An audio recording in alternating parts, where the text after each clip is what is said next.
Nya. There is your Nya.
Welcome Meow Depop, Pidots, Debulicus, Trimple, Lady J, Bank Robbing Chicken, Non-PC, Hickory, Marie, Oddity, Plove, Berry.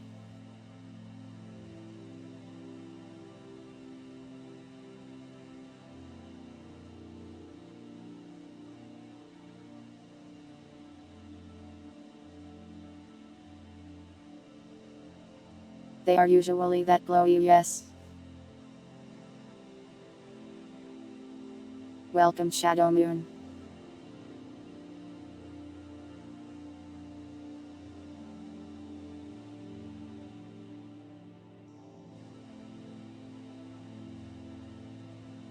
Well, usually it's off the screen.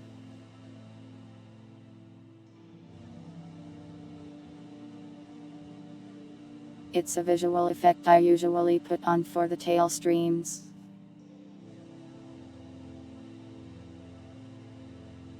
Welcome Leviathan.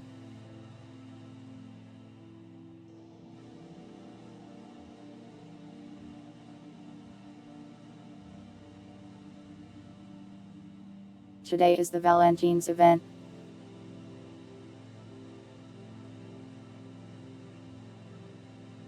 It hasn't technically started yet, so I am here to yap at you a little beforehand. Do you have to call them balls?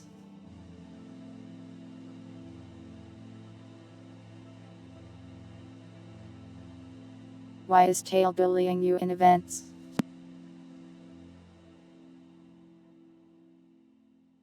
Apparently I can't say that. Welcome Jay Fauché. They are orbs.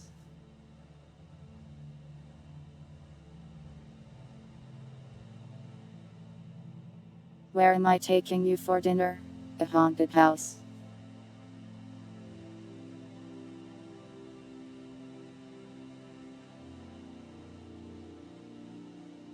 You'll see once we get started.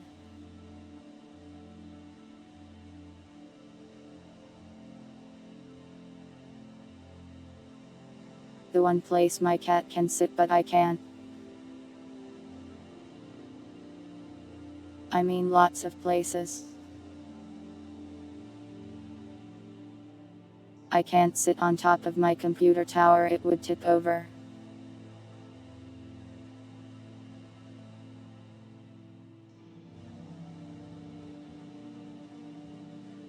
I guess any house a ghost lives in would be a haunted house, huh?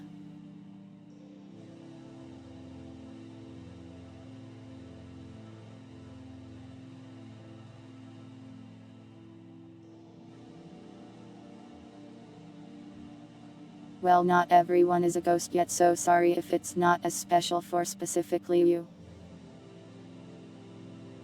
Welcome dogs, I am not a fish or a submarine.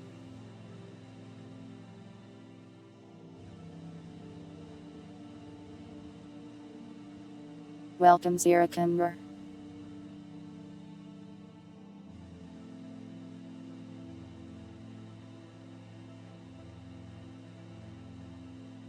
Your cases are heavy and sturdy. I think mine would just tip over. I am a little clumsy.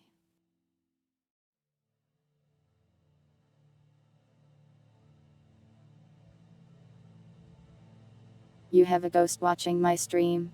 Yo, get him to follow.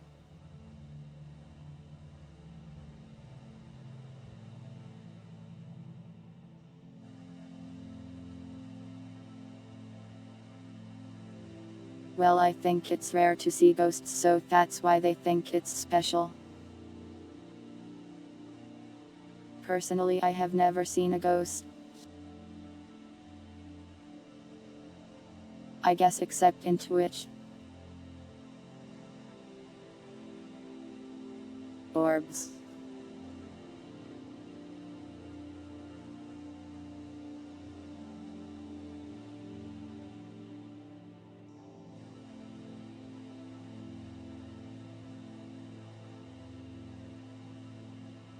I've thought about getting bells instead, but wouldn't it be annoying if it was just jingle jingle jingle every moment I was on the screen?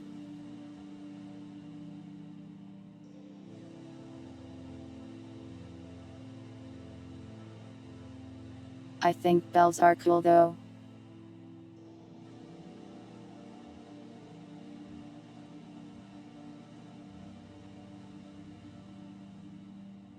Several orbs. I only have those ones.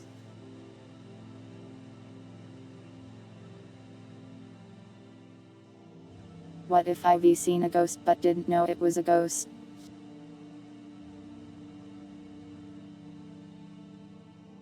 I don't know.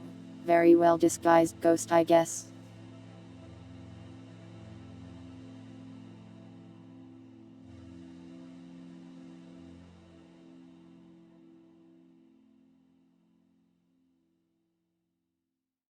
Bells would be amazing. I didn't think you'd be so receptive to it. I thought you'd call me weird for some reason. Maybe I'll get bells in the future.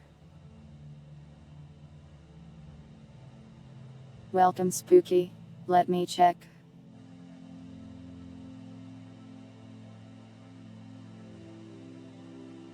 There's no ghost back there.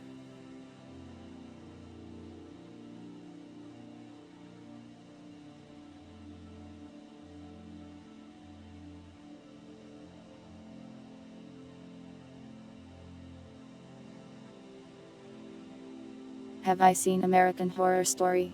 Nope. I haven't seen a lot of things, really. Welcome, Dragoon. It vanished when I looked back. How would you know? Can you see into my house?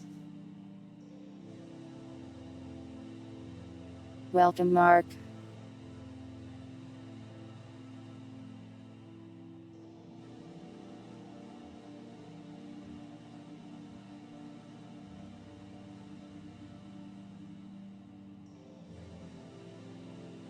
I don't think people like having their brains rattled.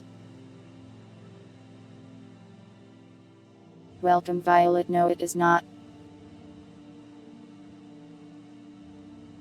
Welcome, Toad. You're in the walls. No, I am in the walls of your mind. You do. That explains a lot, love. No, I don't want my brain to be rattled. No smooching either.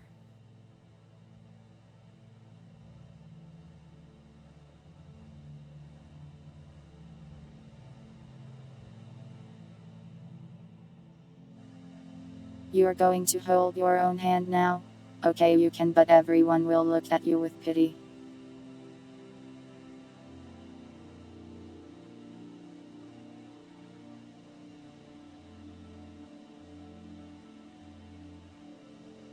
This isn't a parasocial down bad stream, this is going to be normal and horror.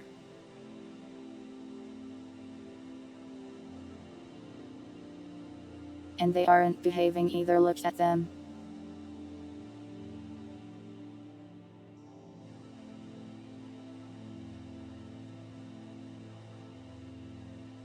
They aren't behaving at all. This is your fault, love, you had to bring it up. Horror is not inherently erotic. I know some people are into that, but it's not inherent.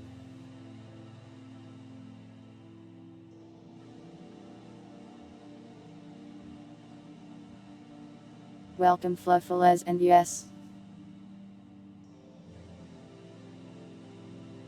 I am not a content creator.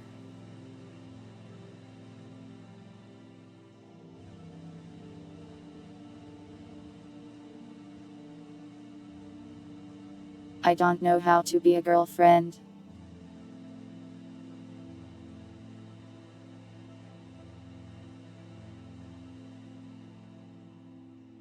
All female tubers are I don't think that's true. What about like the maridones? Married ones?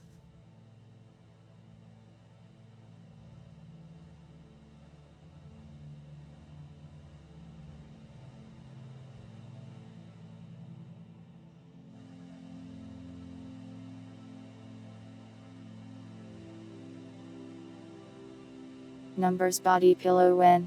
Someday, but it will be so and vaguely violent. It won't be a sexy one. What does mean? Girlfriend experience. It's when a streamer sort of plays on being your girlfriend.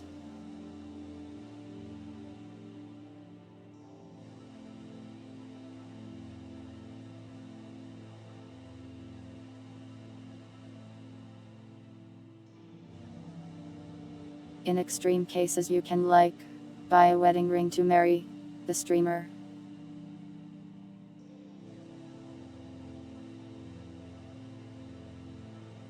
I don't want a harem.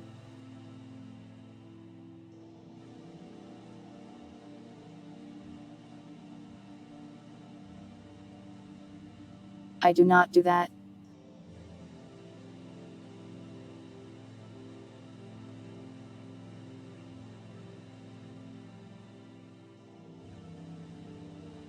No, I will not wear anything weird in the body pillow. It will be my normal outfit, and then the other side will be tail with the knife.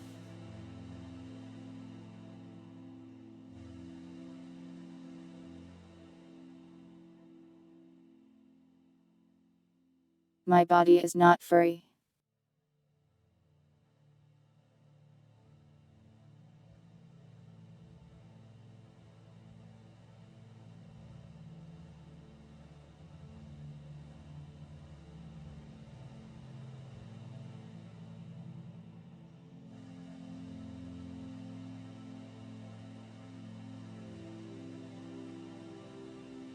The body pillow will happen someday, but not right now.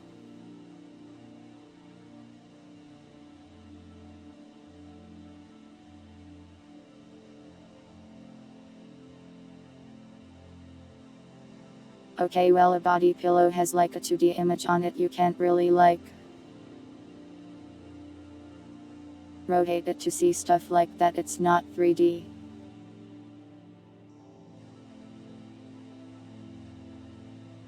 Well, the pillow is 3D, but it's a 2D image mapped to it. I am really overcomplicating this explanation. You won't see any underwear.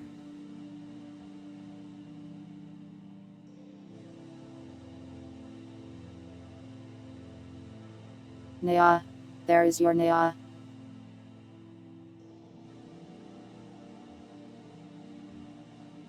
Oh yeah, I forgot to do some of those earlier. Meow.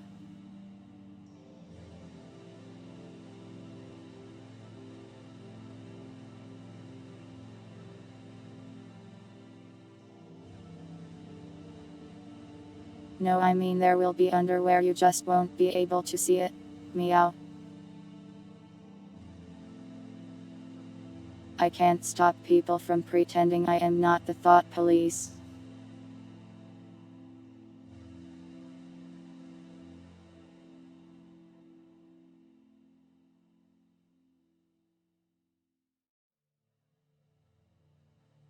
he's talking about some Russia stuff, which I don't think what he said is completely verified to be true.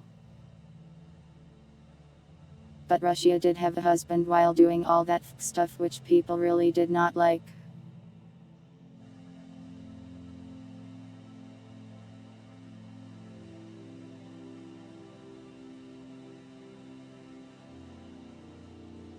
I think less men are these days, but I don't know.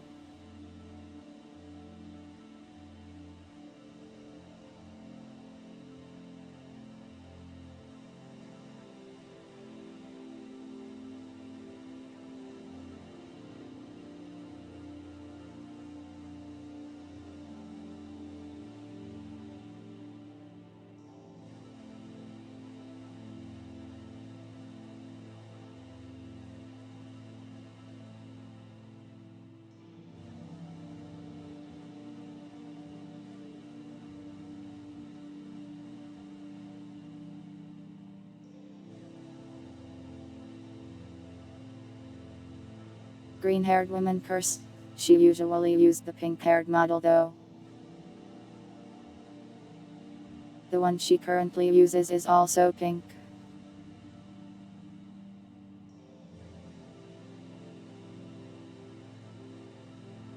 We have a green one already, love, don't you remember? There it is. Welcome, son bro.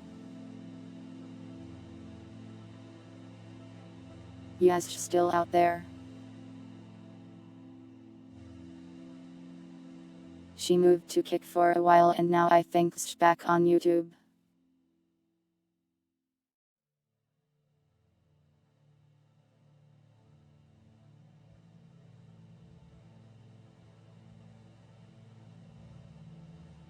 Well, some people kind of regarded her as a criminal for a while because the allegations were pretty bad.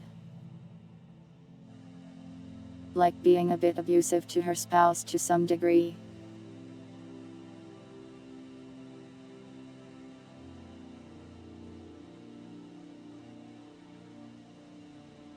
But in the end it was kind of a he said she said sort of thing, so it's hard to tell what was real and what was not. Sorry, I don't want to play Overwatch. Tell me when they had a cat girl who goes Naya.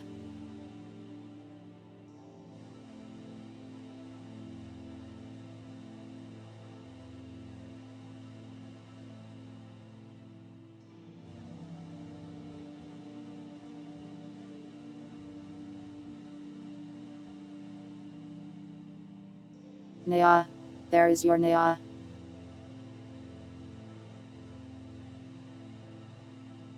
Don't worry, pilots, we'll stop soon.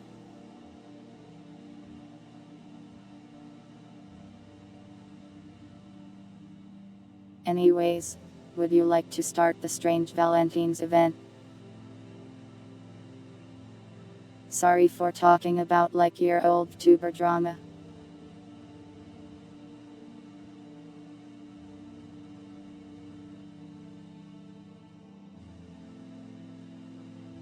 Sorry, plug, maybe someday you'll find a nice woman to be mean to you, I don't know, man.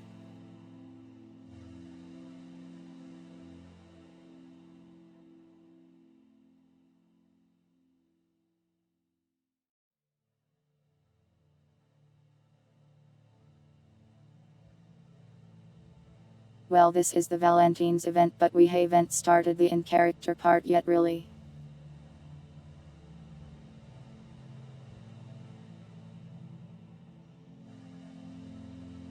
This is a normal date. Standing in a haunted house talking about tuber drama that has nothing to do with us.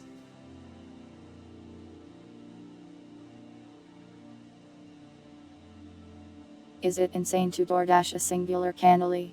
I have never used DoorDash, so I don't know. The driver might be like, what the heck? I'd imagine. But they've probably gotten weirder requests.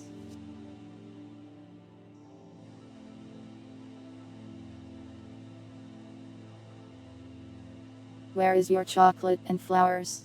What? I am supposed to give them to you.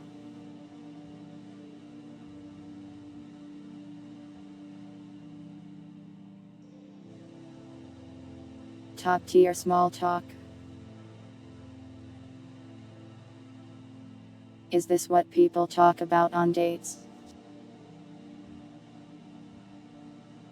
I don't really know how dates work, I've never been on one.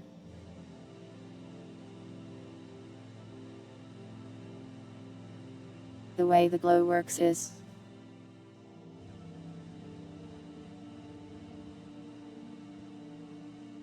so it depends on the brightness of the part of the model in question.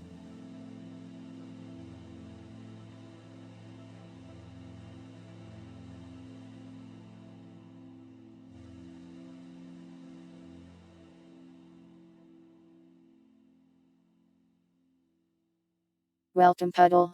Nya.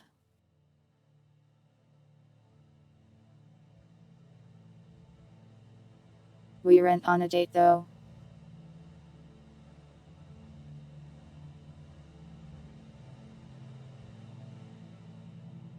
Love, that's true, but also really mean, please be nicer to me. And wait, this is live action.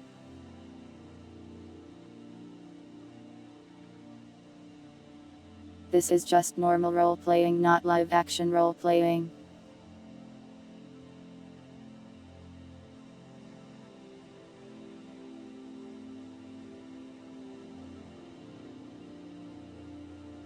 It's not live action, I am in your head. Don't blush at role playing.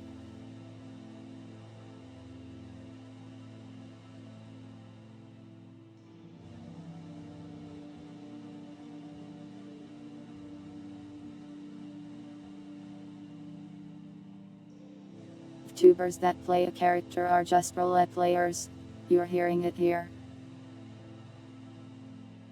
Me included. Welcome gravity.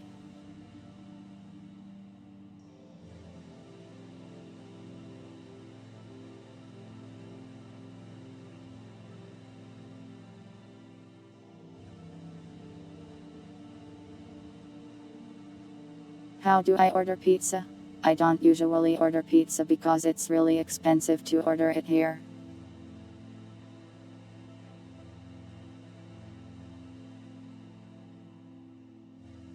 My brother works at the pizza place though and gives me pizzas.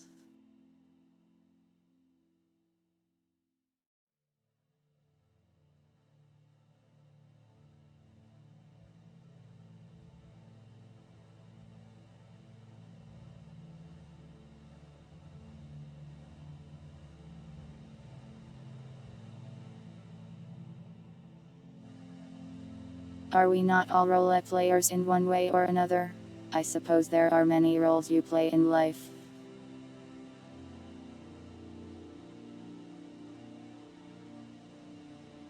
I don't want to work at the pizza place, I really don't want to deal with either food or customers. And pizza places are like both of those.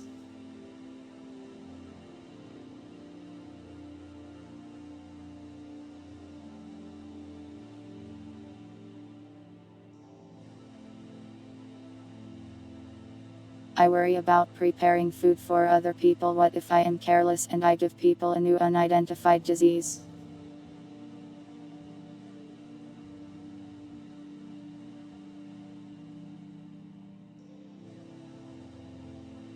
Do I wonder about whether the cat or the one behind the cat is closer to the real me?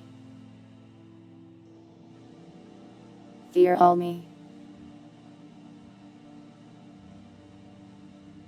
I mean, I just act like myself here anyway, so the cat is just me.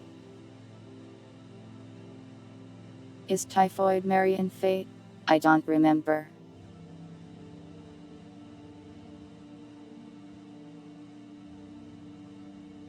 They have the writer of Pestilines.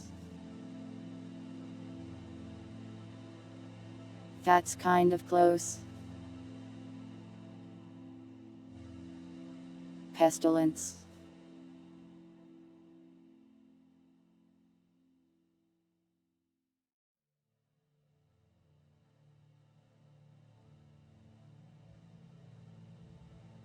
Food poisoning only kills some people.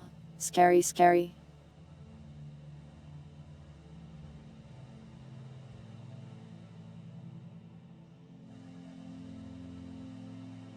I mean, I don't know usually unless you tell me to.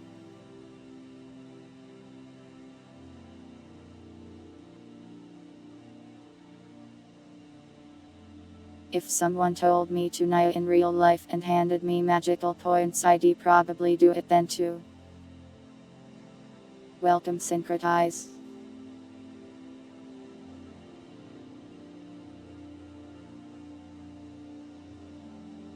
True, I guess I am kinda like a brain virus.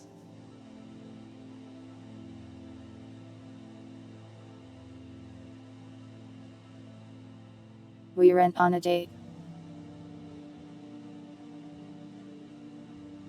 And who asks for money on a date?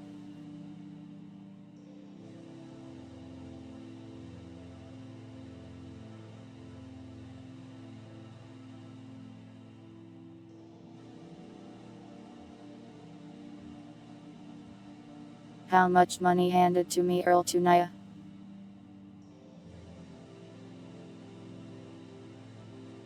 Am I in public?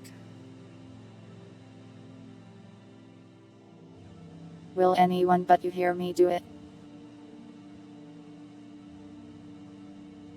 I guess like $5.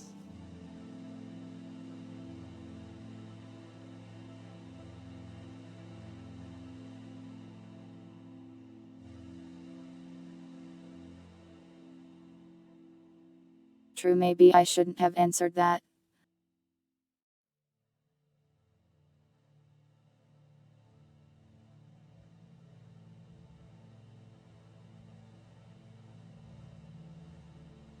Is that a steal? I don't really know what the going rate is.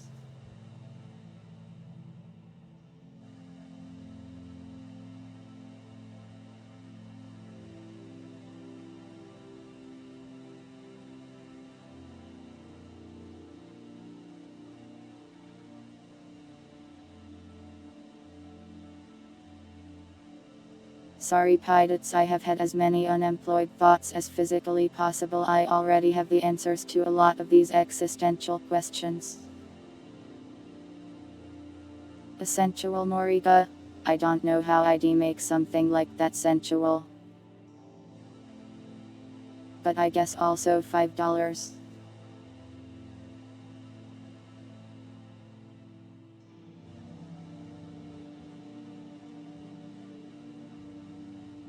It's not to just Naya.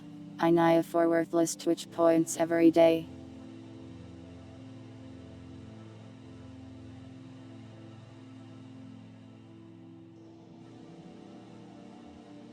$20 at least. Well, you are a ghost, not a cat, so it makes sense.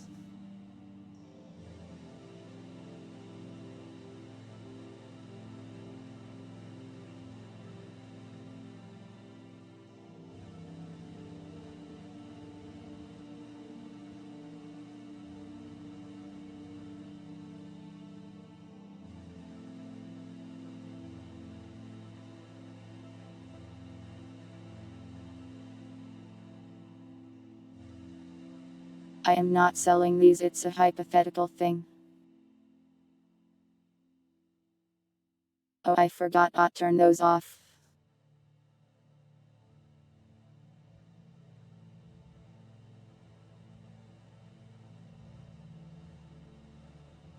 I don't play 7 a week.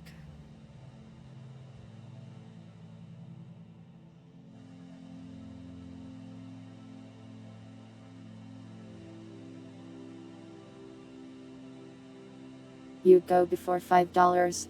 Fair. Is Puri making a forum? I really will make an account if she makes and uses one.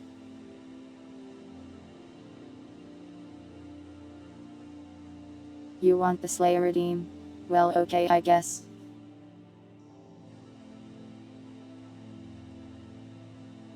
You can just kill me. She already made one. I see.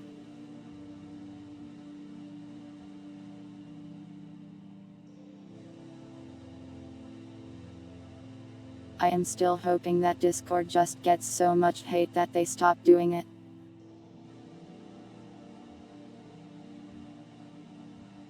But maybe I am too optimistic there.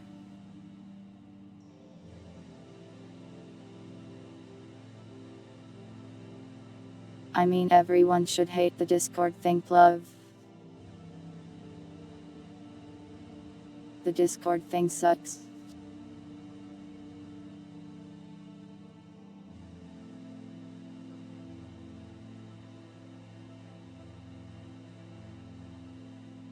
They're just trying to farm people for data.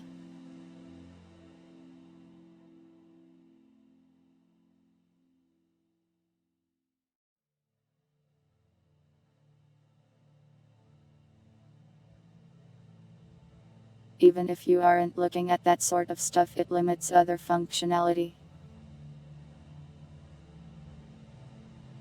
And also, they basically admitted to using AI to data mine you.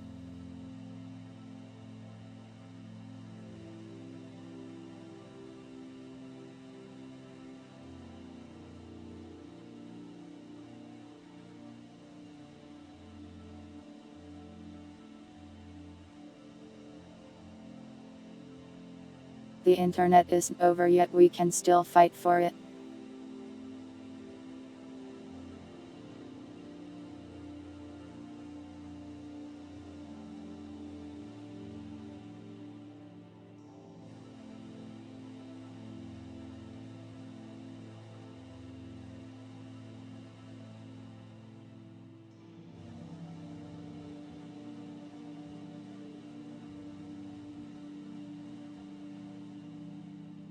The internet is certainly being attacked, but don't just give up.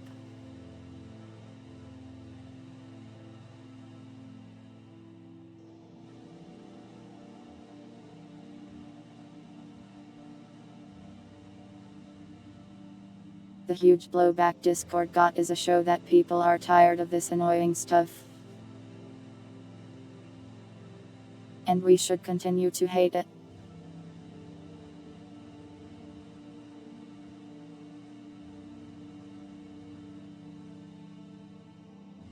Anyways, that's not a very Valentine's Day topic.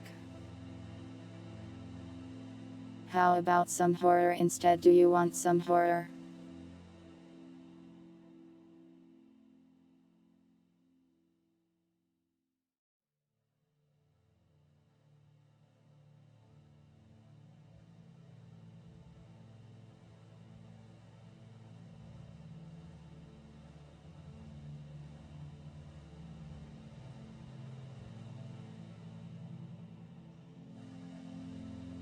Horror to go. The horror will go with you. Alright, 1 second. Love, stop talking about gooning.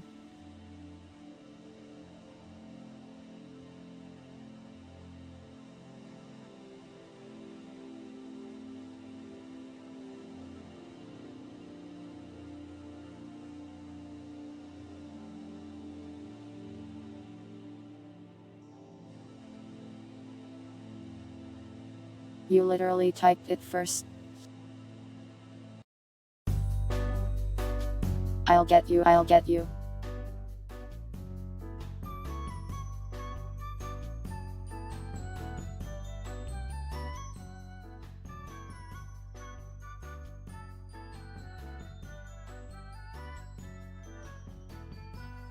I am not a streamer.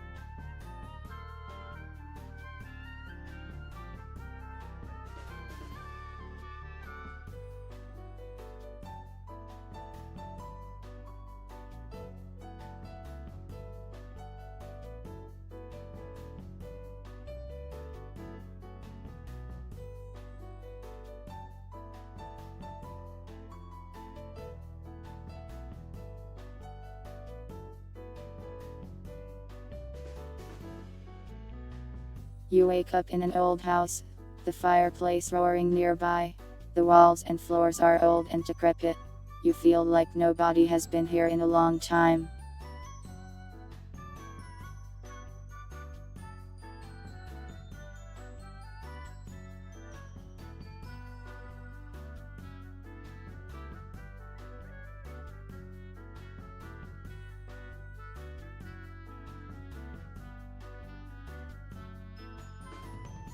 There's some kind of cheerful music playing from somewhere.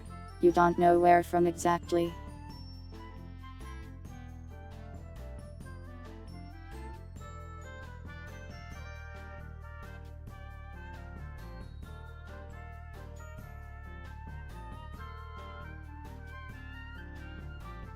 You try to cast Detect Life. You look around and you see a creature.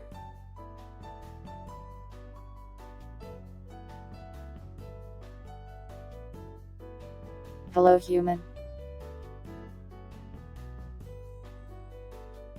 Or whatever you are.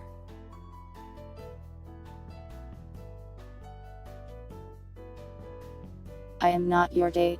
That's the other ones.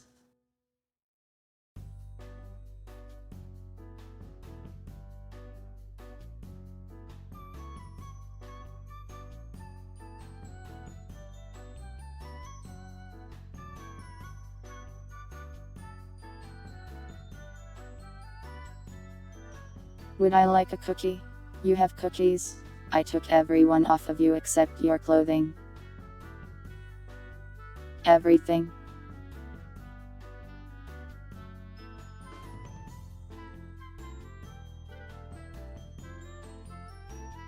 Please do not call me that. Just call me Tail, or the Sea.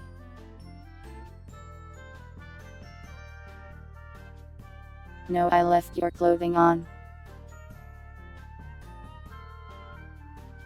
You can clearly see you are still wearing it. I don't want your clothing.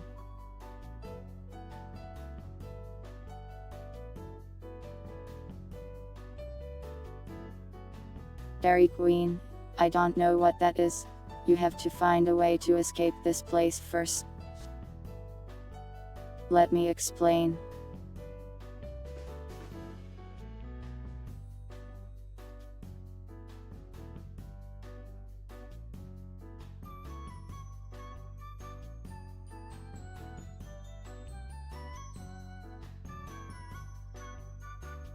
So, I have captured you, stolen all of your belongings, and put you into this house.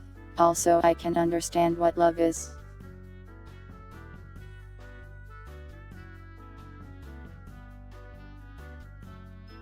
I hear that love is a pretty powerful thing, so I want to know how it works.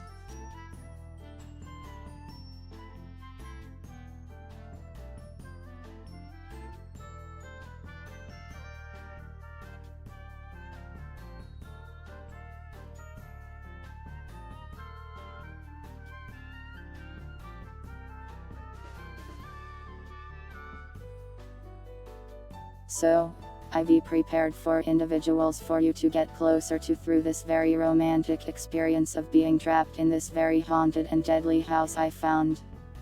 Well, 3 individuals, really? Do you have internet? You don't have a phone.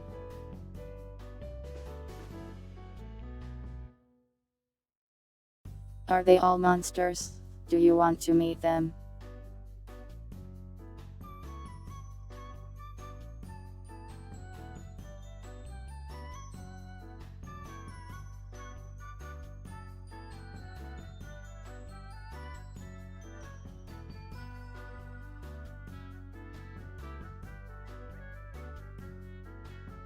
Well, you don't have the internet and you can't call for help.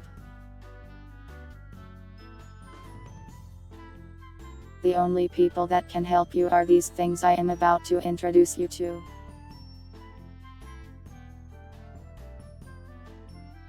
You can't reach the internet.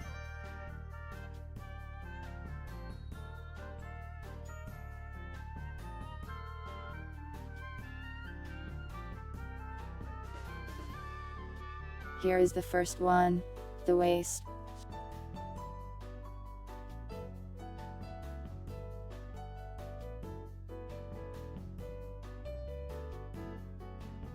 A class of abomination known for being weak. Why?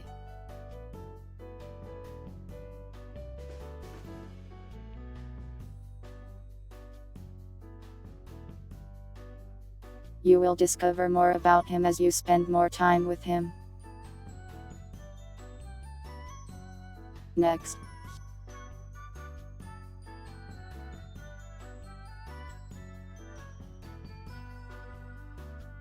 The horror.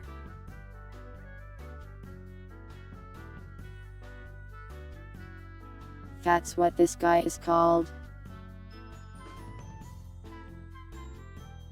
He's a weak shade that isn't very smart or creative.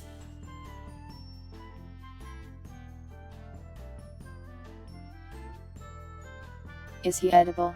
All of them are edible, but I don't recommend eating them.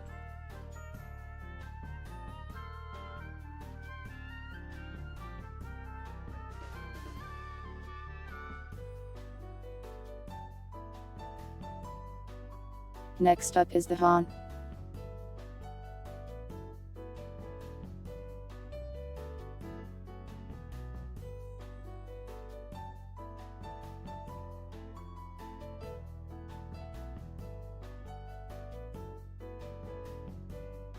A wraith made of memories, a hard to understand being that has to do with the past and the future. Indeed, he has a TV on his head.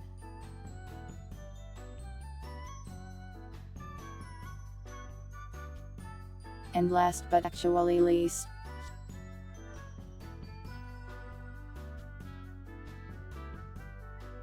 this cardboard numbers cutout I found along the roadside.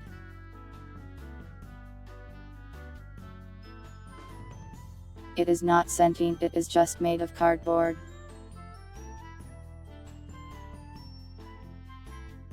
It won't help you at all.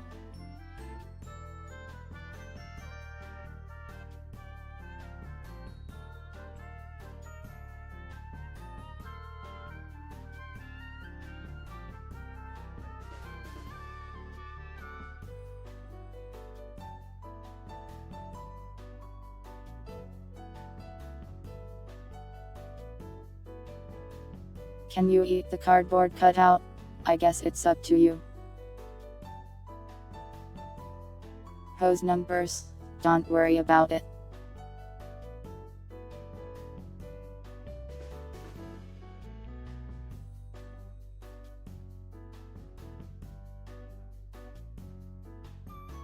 So, the way this will work is to escape this very haunted and deadly house.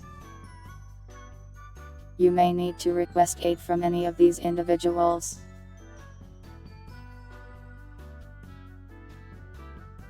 Every time you request aid from them, you'll get a little bit closer and learn more about them.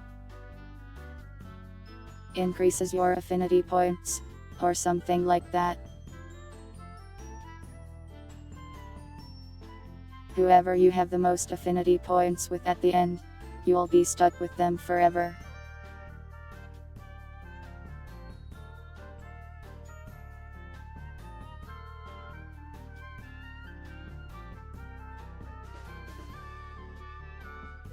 But different candidates are better at different things. So you'll have to figure out the best way to get out. Here is your scoreboard.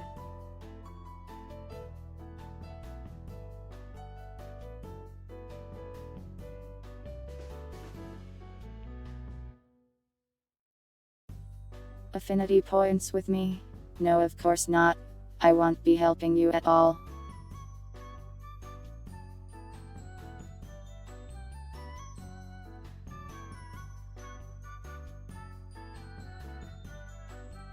You want a score tracker for the cardboard? It can't love you. It isn't alive. But fine.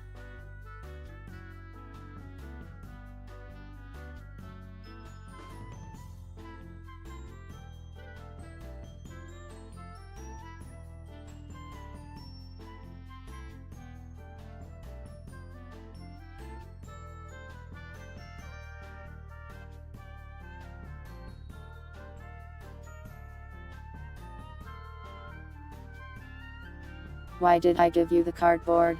Well, the other candidate died, so I had to throw in something.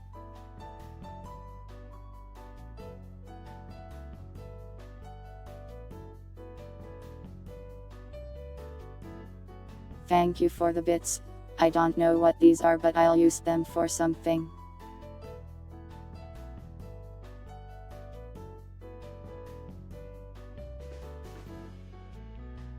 I won't love you though, sorry.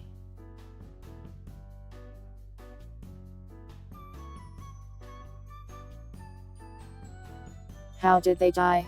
Oh, the water flooding trap got them.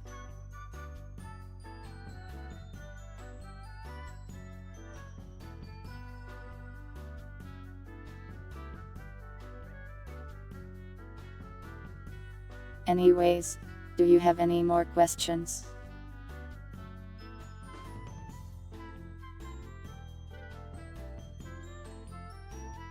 Or are you ready for me to set you loose?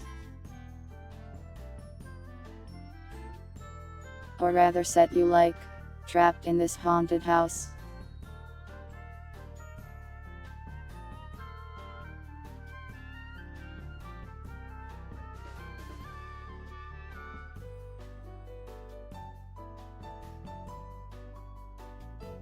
Pizza or soda? Maybe you can find some food in the kitchen. You'll have to find the kitchen thaw.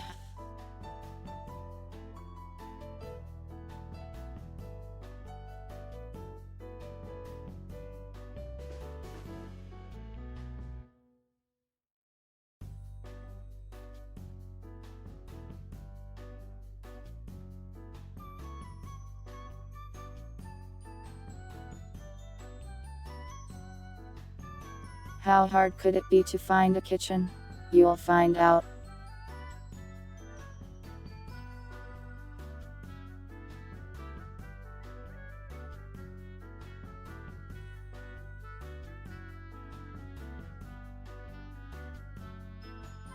Well, it seems that you are out of questions.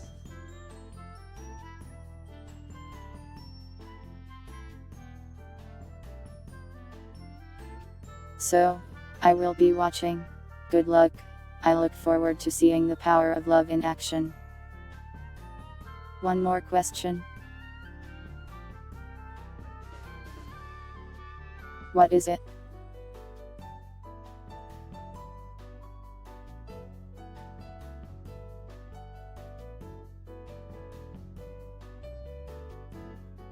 You're fit.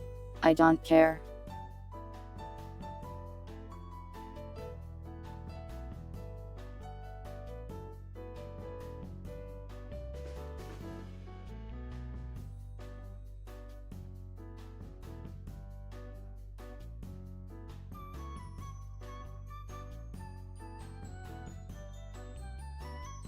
You are now alone with those 4 things in this room with the fireplace. There are 3 doors that exit from this room.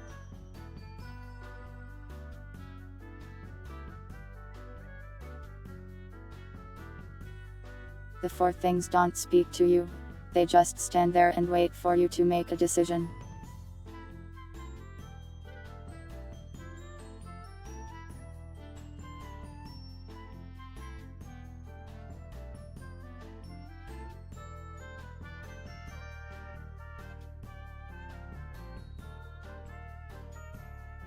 You ask out cardboard numbers. You don't get a response. It just looks at you with the same expression as always. You don't have any rope or anything to tie the cardboard to.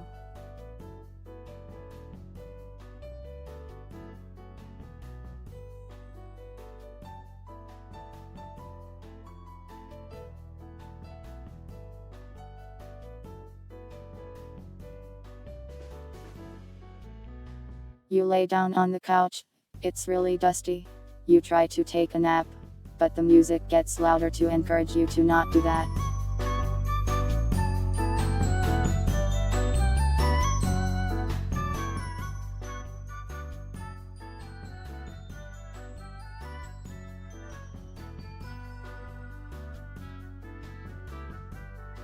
You sneeze.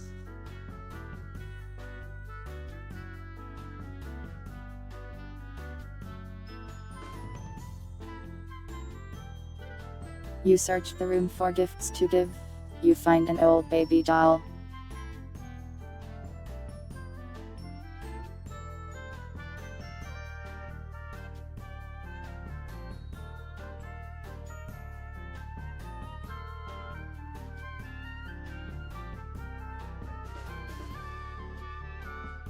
You try to use your flower eye to scan them, but it doesn't work. Something is interfering with it.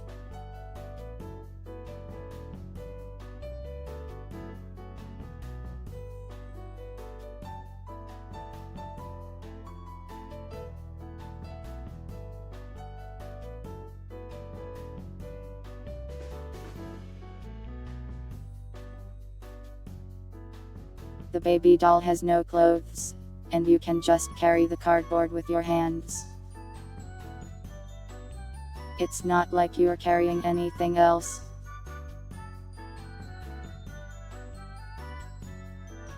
You shake your fist at the sky in indignation. Nothing happens.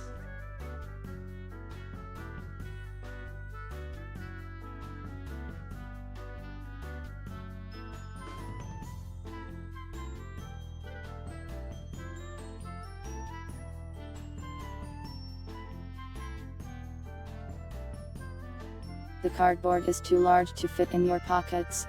It is life-sized. 71.92 inches tall.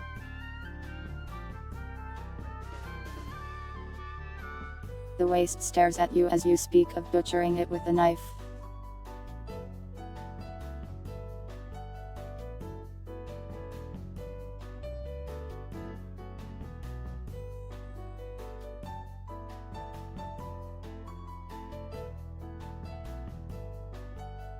You stare at the cardboard with the intent to communicate.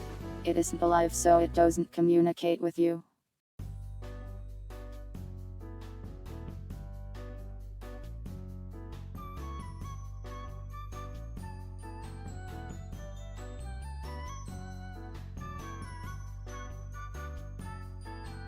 You look at the cardboard, thinking about folding it in half. You think this would cause permanent damage to it if you did so.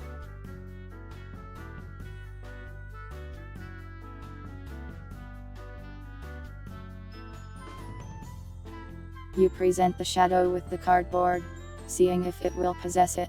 It doesn't want to.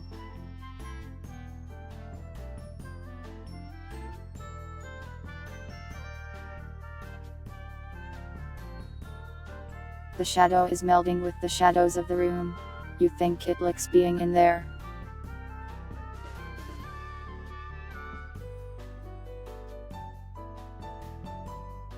You tell it to get in. It does not.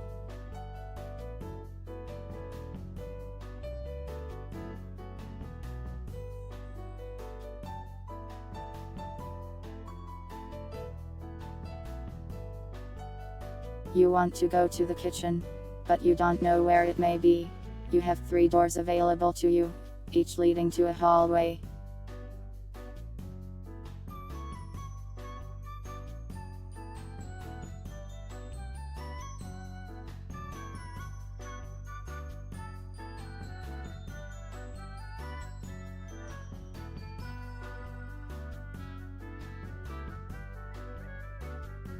You nibble on the cardboard. It tastes like cardboard. Not very tasty.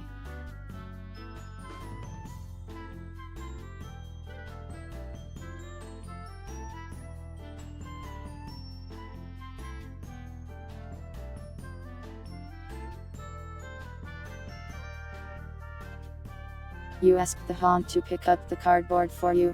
It looks at you as if asking, "Why don't you carry it?"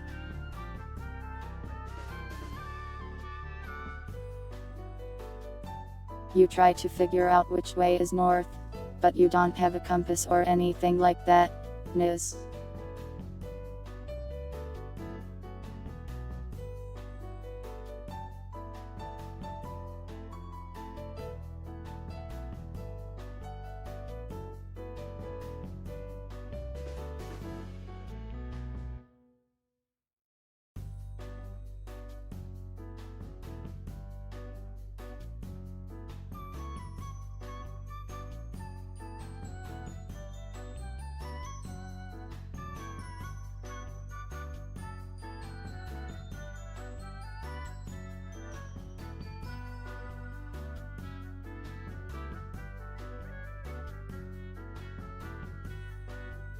You ask the haunt if it likes tacos. You hear TV static noises come out of it as it answers. You didn't understand a thing. Or if it was even trying to answer your question.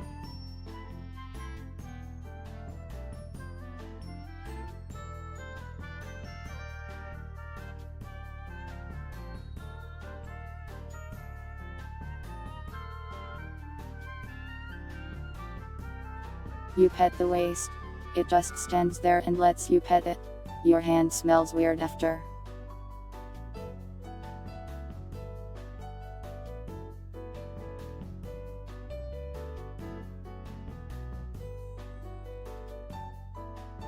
You try to pet the horror. Your hand goes right through it.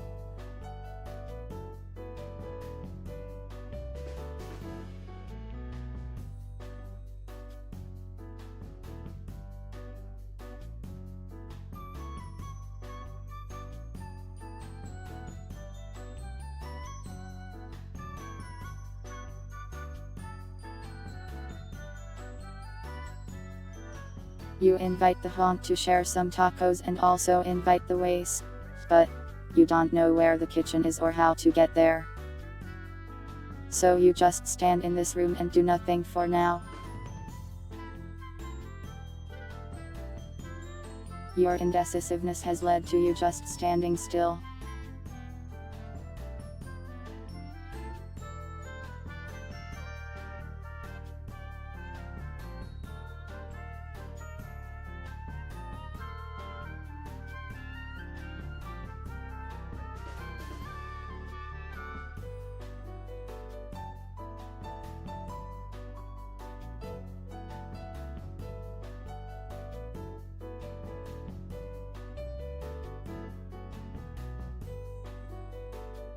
You ask the waste to sit by you by the fire, but the waste seems afraid of the fire.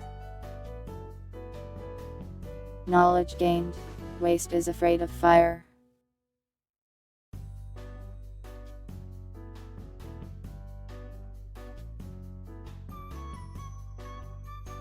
You decide to go down the first hallway you see. Hallway 1.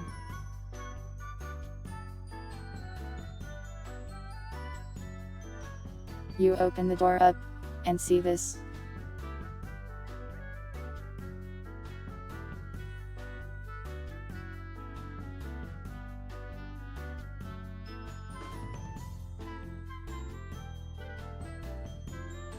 Oops, please.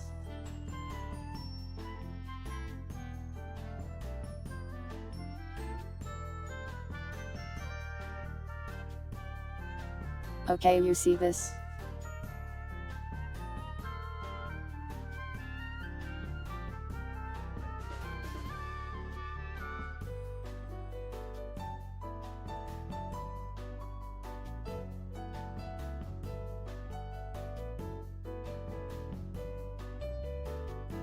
There is a barricaded hallway ahead of you.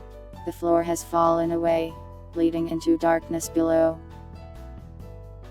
The gap is fairly large, but not insurmountable, you imagine.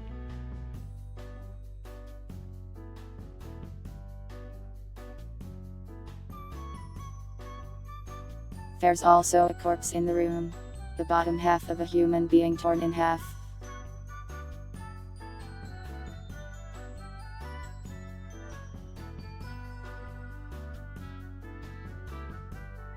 You try to look over the edge and see what's below, but all you see is darkness.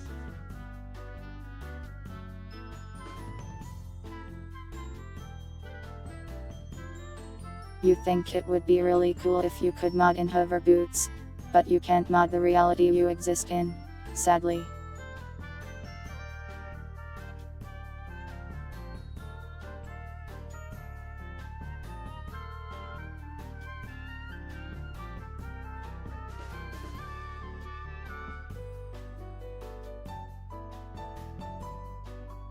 You throw the baby doll across the gap at the legs over there, and they don't budge, dead and dusted.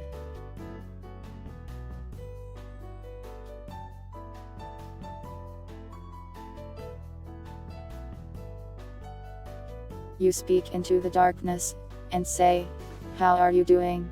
Your voice echoes far, but you get no response.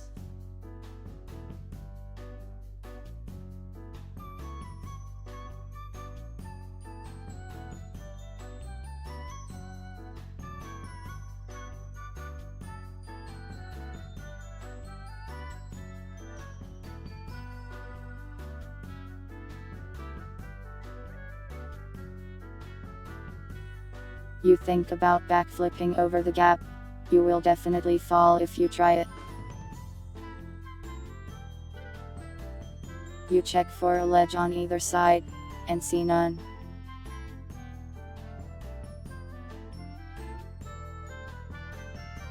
You consider asking the shadow for help. Are you sure?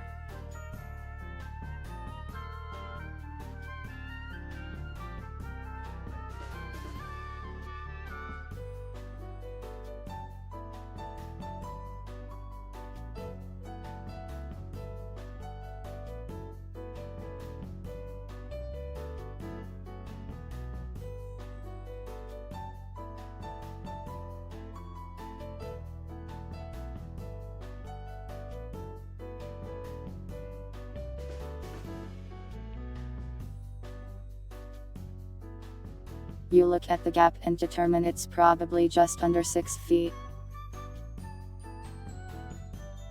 Maybe jumpable, but probably not backflippable.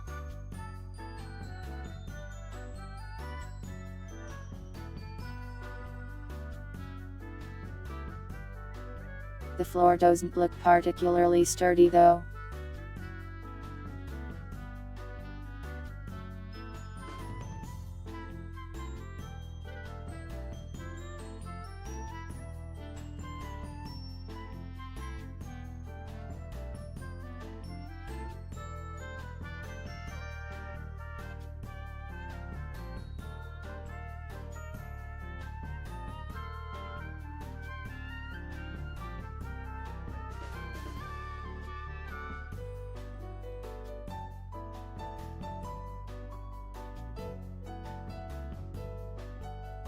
You internally consider the edibility of the others while also considering whether or not to ask for help.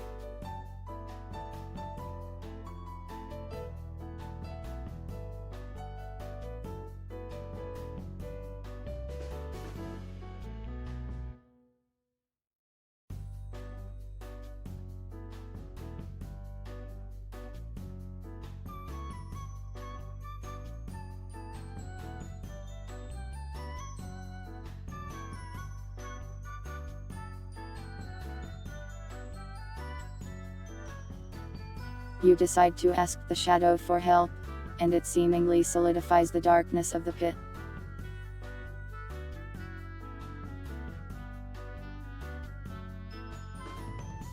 You gently touch it with your hand, and it seems solid now. Do you walk across?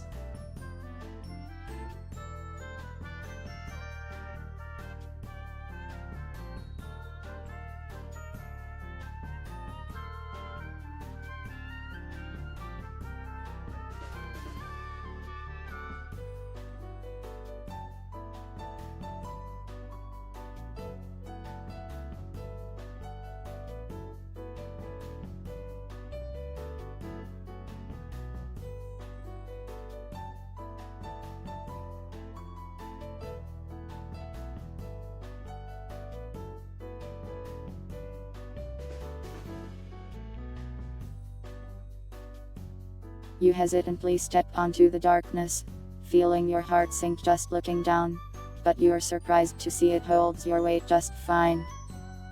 You quickly make your way across to the other side.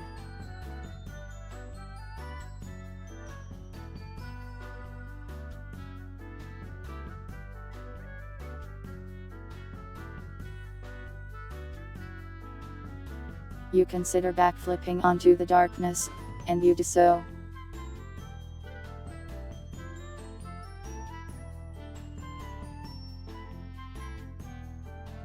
You feel it buckle beneath you, just barely holding up against the force.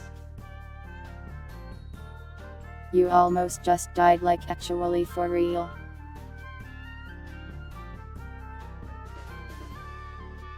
Also, you could backflip for no real reason.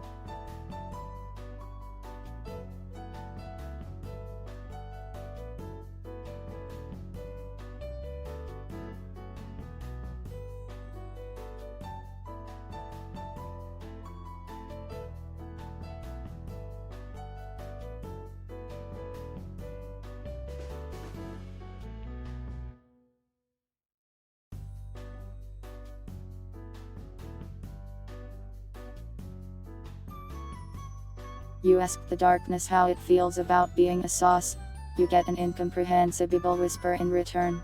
You have no idea what that means. The shadow stops holding up the bridge after you get to the other side.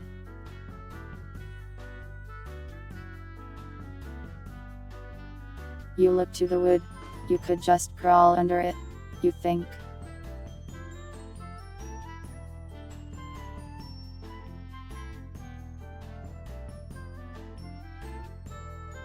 You check the pants of the legs on the floor. You find a quarter.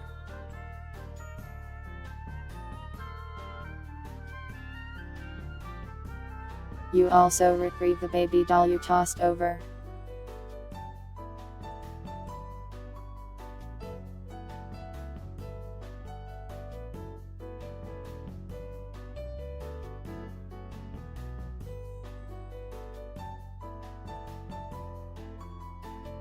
You ask the darkness about materials, but you can't understand its hushed, whispered response.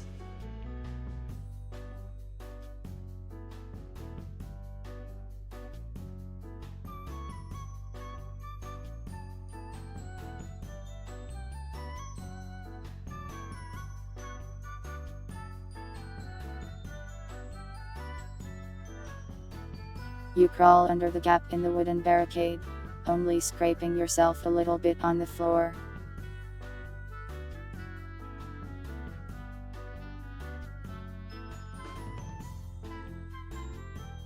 You find yourself in a storage room of some kind.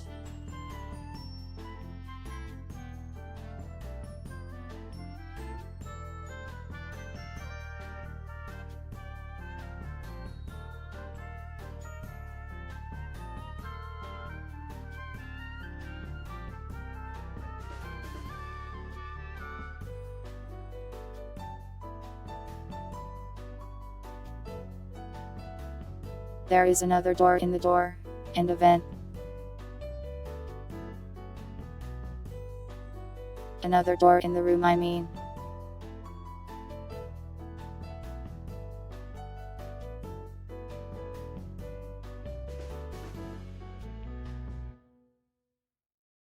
The vent suddenly falls off as you move to inspect it, and a huge, angry rat jumps out of it.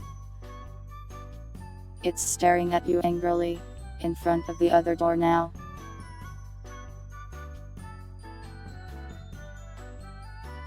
It's huge, a very huge rat.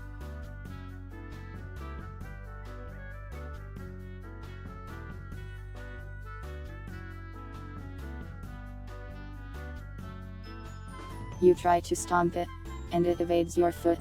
It gets angrier. You consider telling the waste to get it.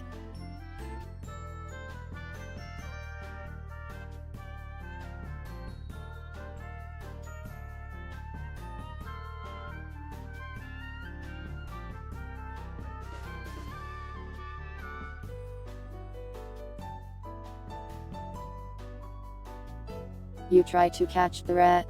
It bites your hand and it hurts a lot, and it scampers aside.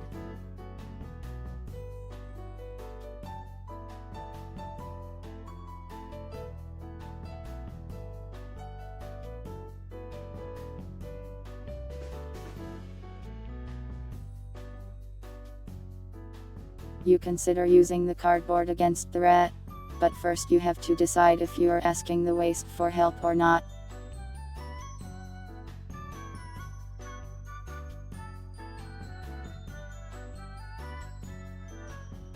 You try to look for tools in the room, but you can't properly search with this aggressive rat.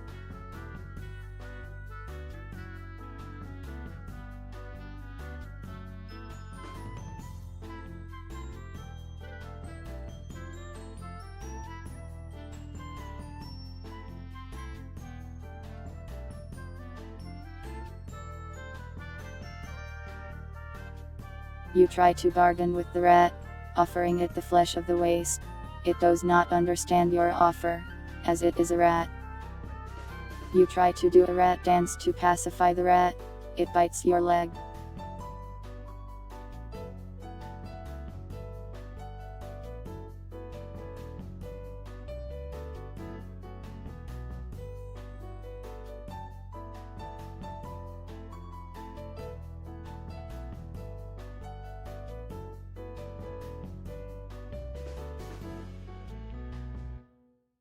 You try to bite the rat, but it is too fast. You ask the waste for help.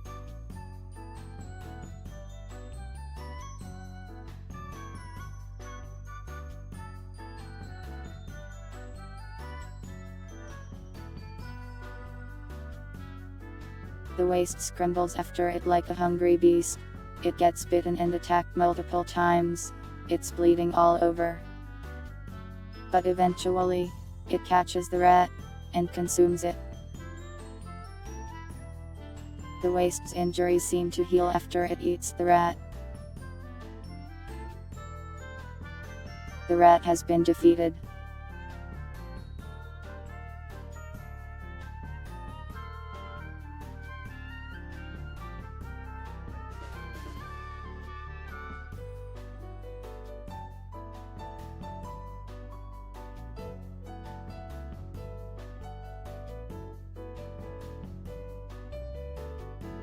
You check the room for supplies or tools.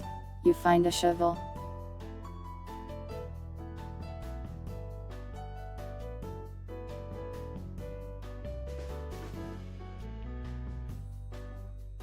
There's not much else in the room though.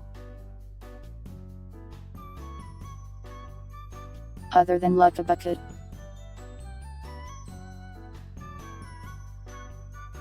Like a bucket.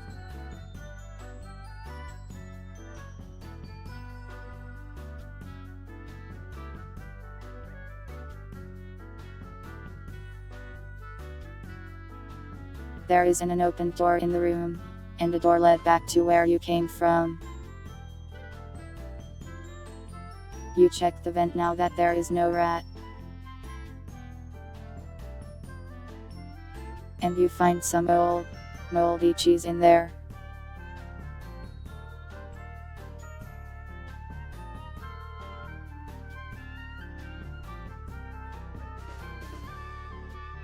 You ask cardboard numbers if she loves you. You don't get a response.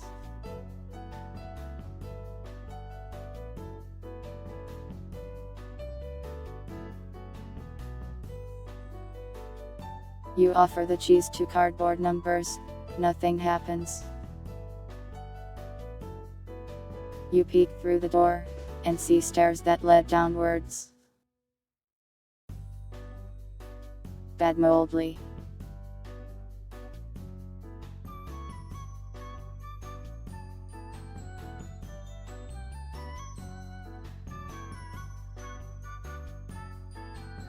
You check the shovel.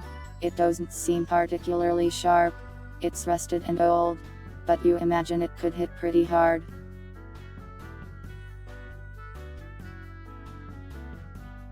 You try to remove the boards in the other hallway with the shovel, but you think it might break your shovel if you try.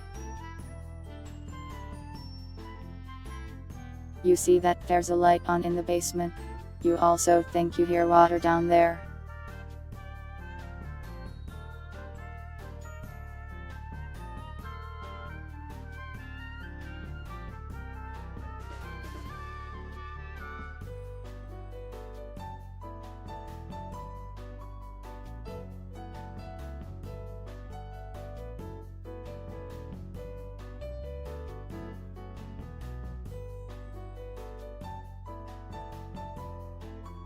You think you could carry a chair, but you'd have to leave cardboard numbers stand behind.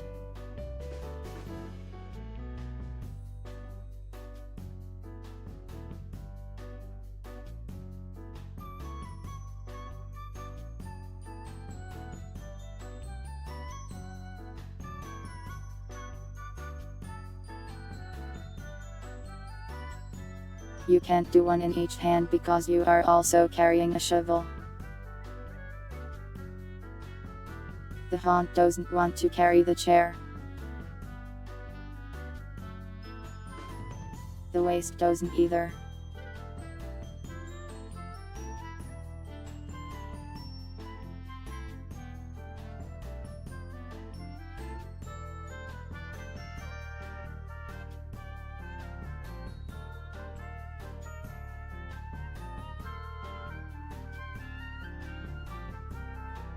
The shadow also does not want to.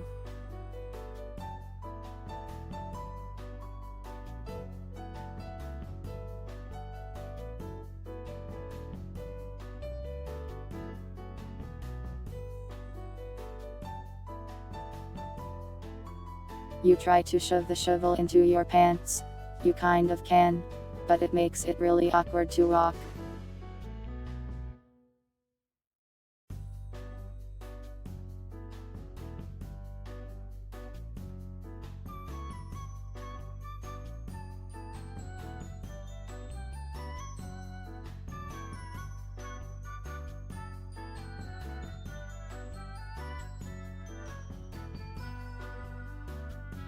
You are carrying a lot of things and look very silly.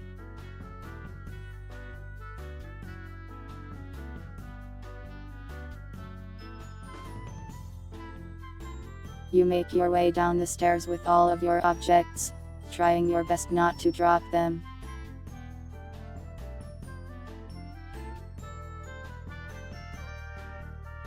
You are now in the basement.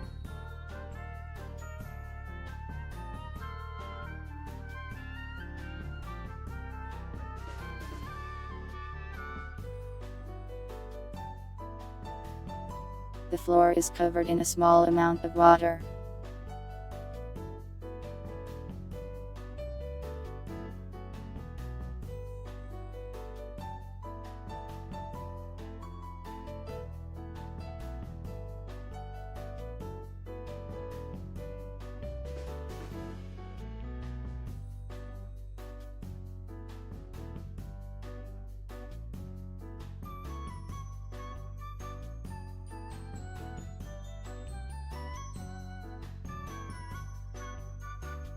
You suddenly hear a door lock. It's the door that you came from, up the stairs. It slams shut.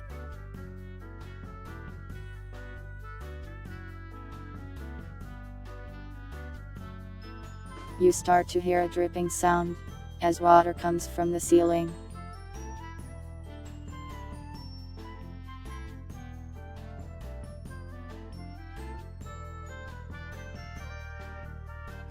The room is now slowly filling up with water.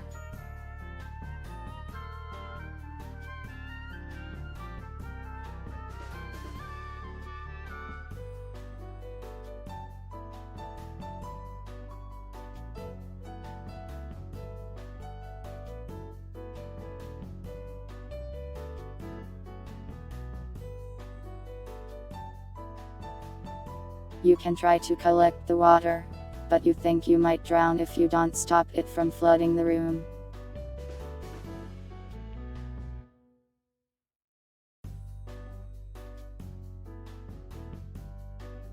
You check for previously drowned contestants, and you see one jammed into the washing machine.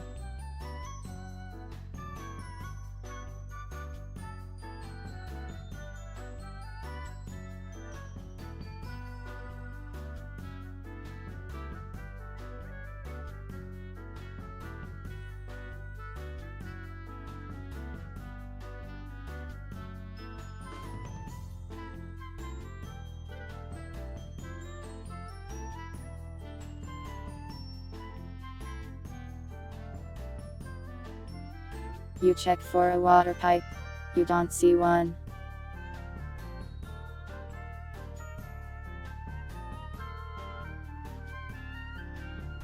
The corpse is waterlogged and definitely died to drowning.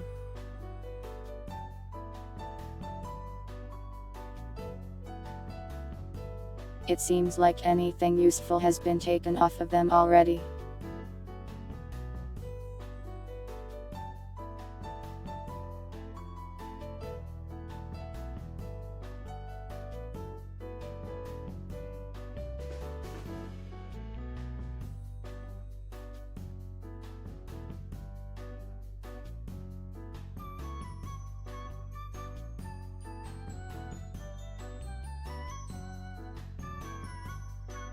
The water is now up to your ankles.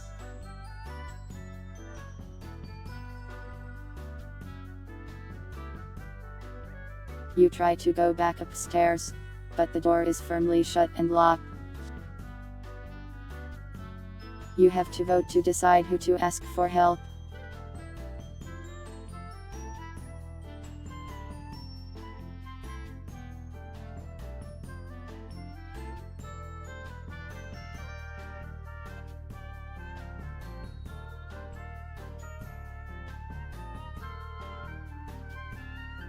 You try bashing the chair against the door, but it holds strong. The door is made of some kind of metal.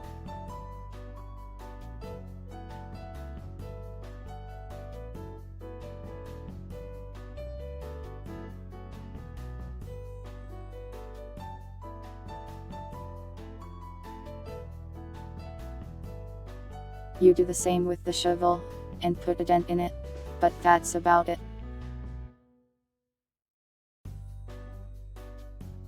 You ask the haunt for help.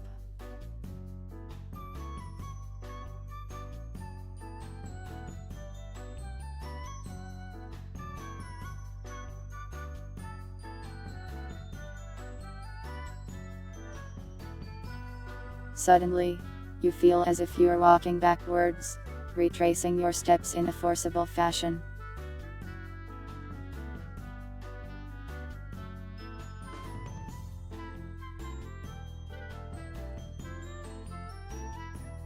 You walk backwards right through the locked door, and find yourself back in the storage room.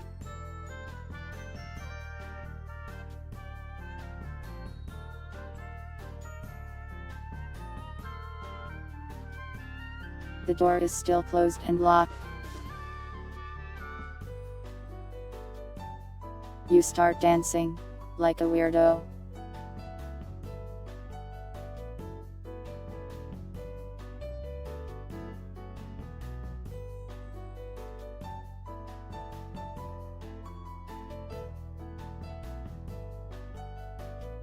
You take the bucket.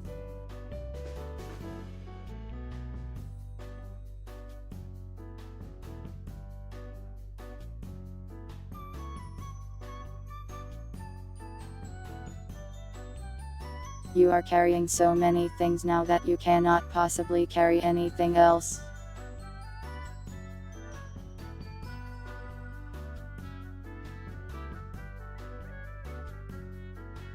You put the bucket on your head, and you can't see a single thing.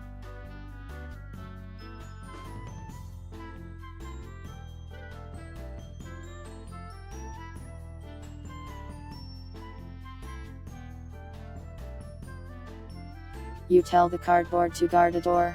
It does nothing because it is cardboard.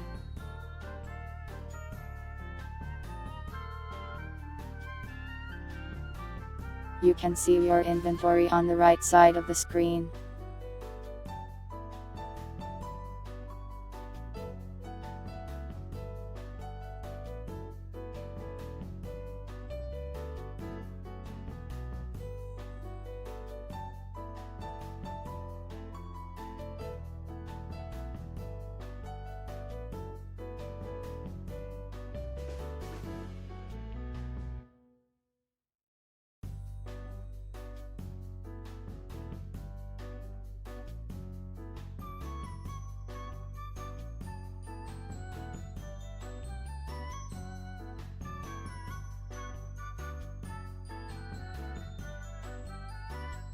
You don't think you need the cheese, so you set it on a table nearby.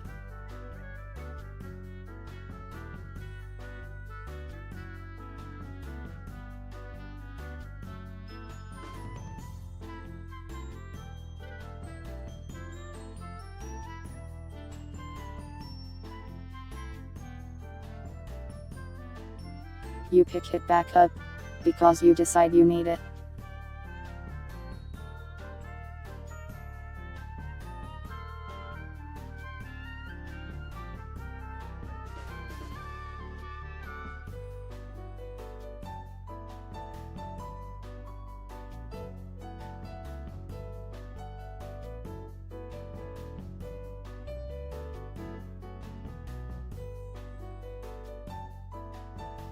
You try to open the basement door again.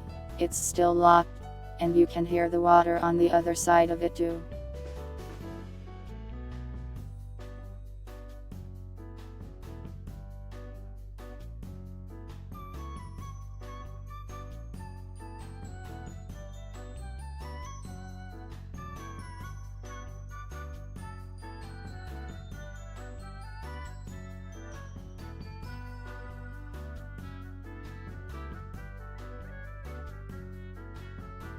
You put all of your smaller objects into the bucket to save space.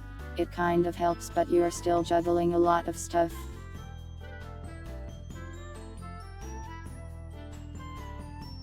You made your way back to the room with the fireplace.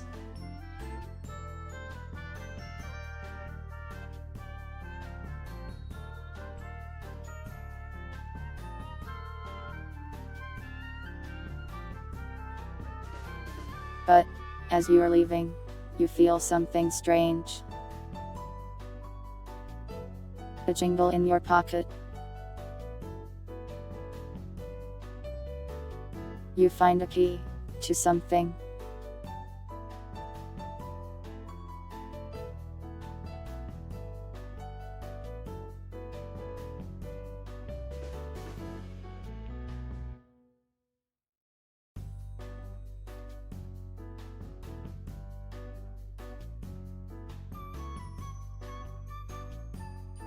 You're not sure how it got there.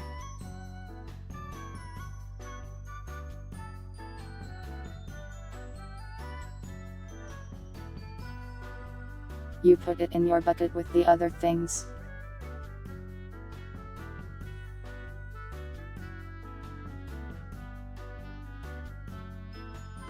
You then combine the cheese and the baby doll to create a cheesy moldy effigy.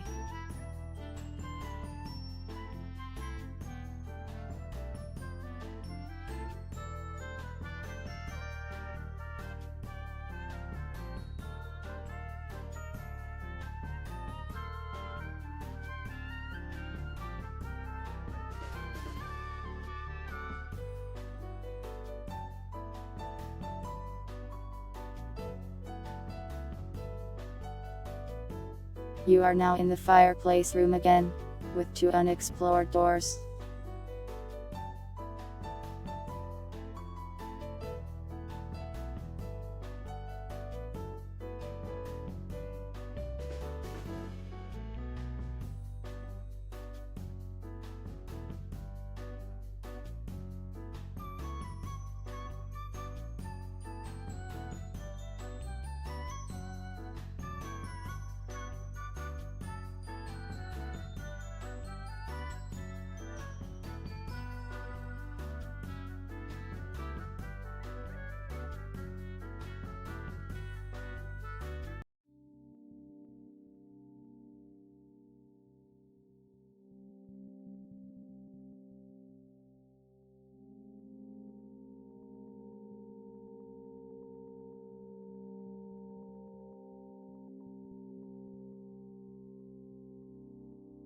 You warm yourself by the fire while you try to decide what to do next. It's cozy. You ask the haunt to join you, and it just stands there making TV static noises.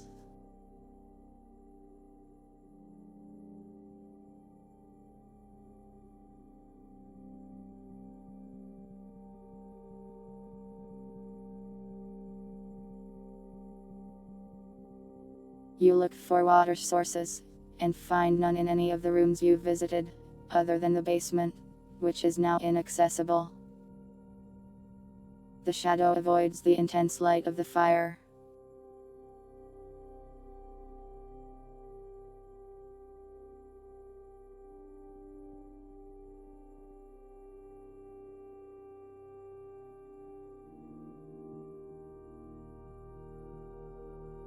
You set up the cardboard near you. It's cardboard so it can't protest.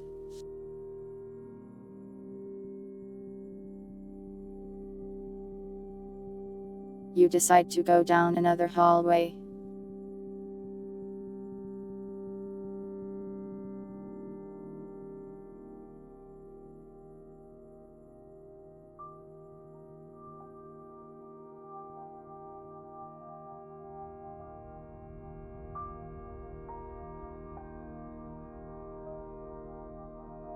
You open the door, and see a mannequin sitting in the middle of the hallway.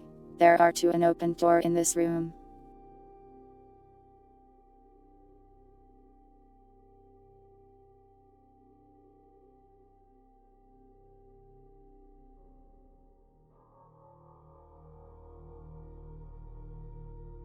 You ask the cardboard how it's doing, and you don't get a response.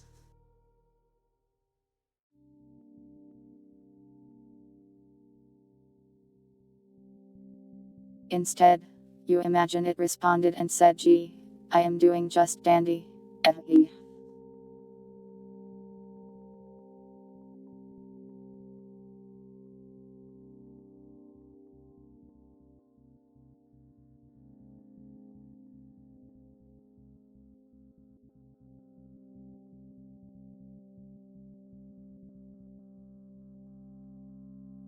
You consider giving the mannequin to the shade.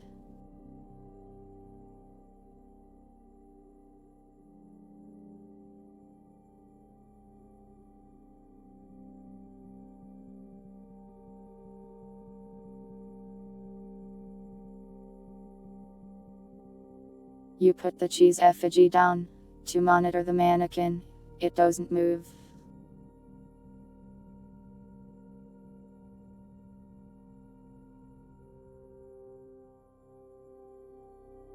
You put the numbers cardboard cutout down to monitor the mannequin. It also doesn't move.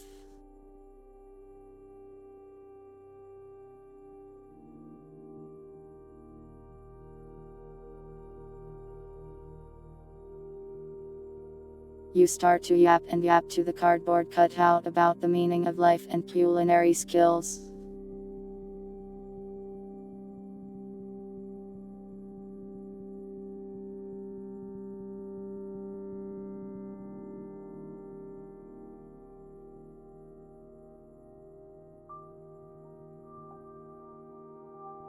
You consider upgrading the cardboard with the mannequin, but you don't really see how you could do that with the tools you have or at all.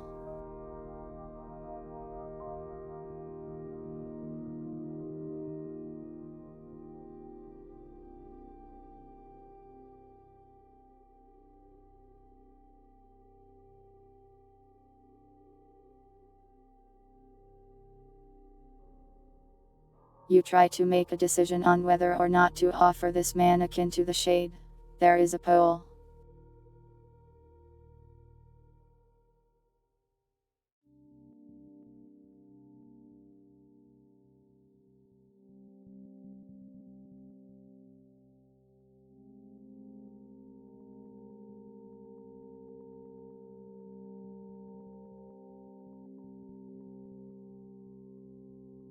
You remark, "This is so romantic," as you stand in this haunted abandoned building, surrounded by monsters.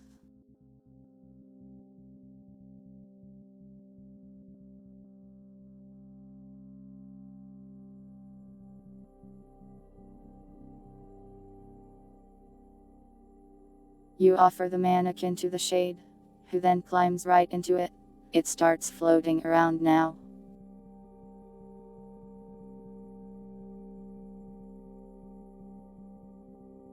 It seems like this has made it stronger, or happier. You aren't really sure.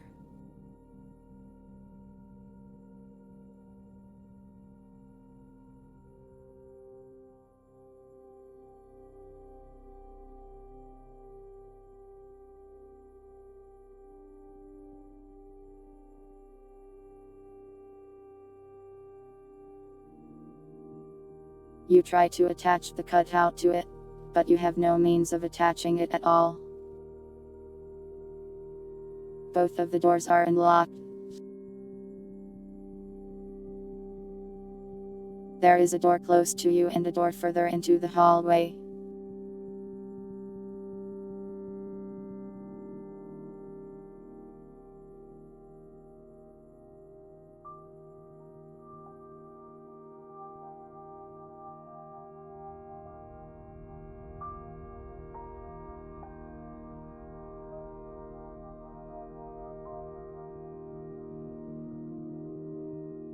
Neither door has blood on it, but there is door right next to the one closest to you.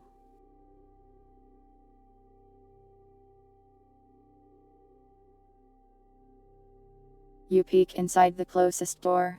Looks like a kitchen.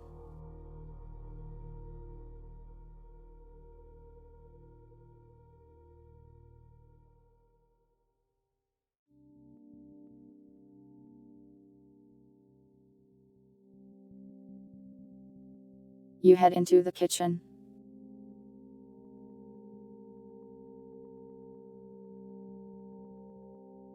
You don't moonwalk. You walk in like normal.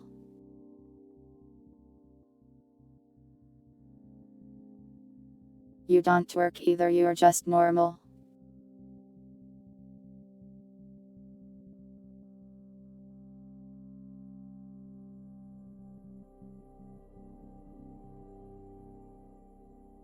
You do a small dance in the kitchen.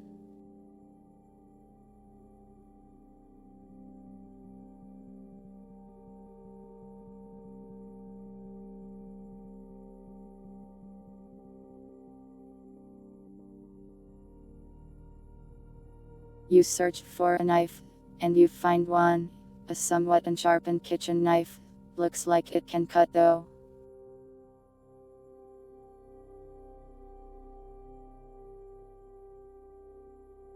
There's also a fridge.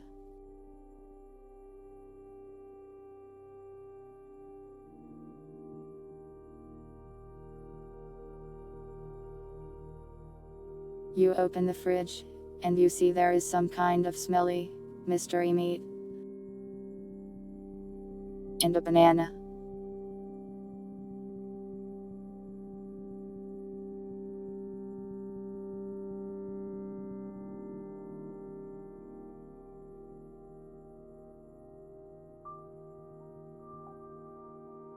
You give the mystery meat to the waste, and it eats it.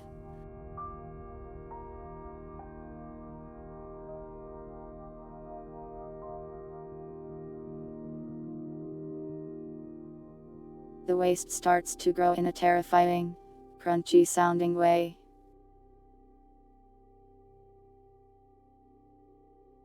You can't bear to watch it, so you turn away.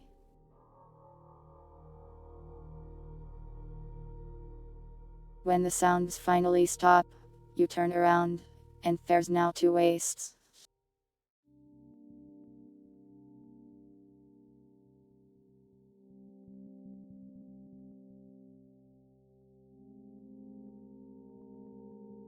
You pick up the banana, and it speaks to you. Hey bud.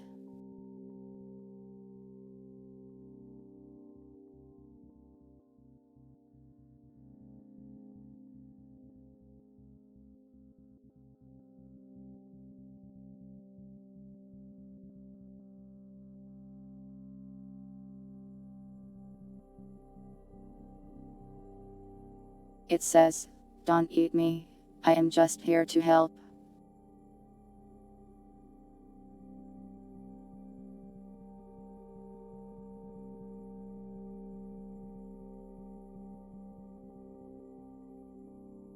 If you promise not to eat me, I can give you hints or tell you about your companions.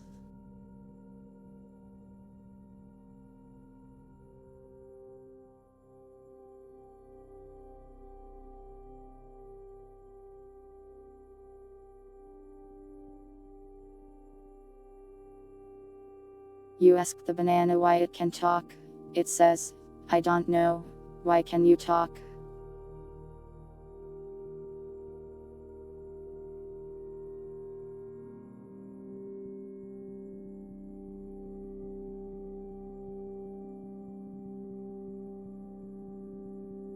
You try to throw yourself out the window, but you just slam your face into surprisingly sturdy glass. You look out the window and see it looks to a brick wall anyways.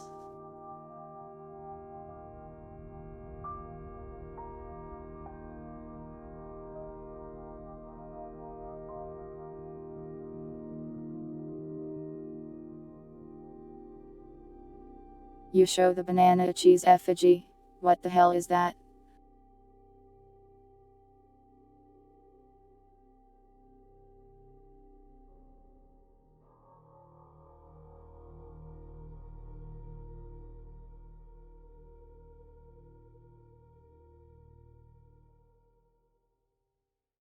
You explain the mechanics of vocal cords to the banana. It just says, "Whoa, cool."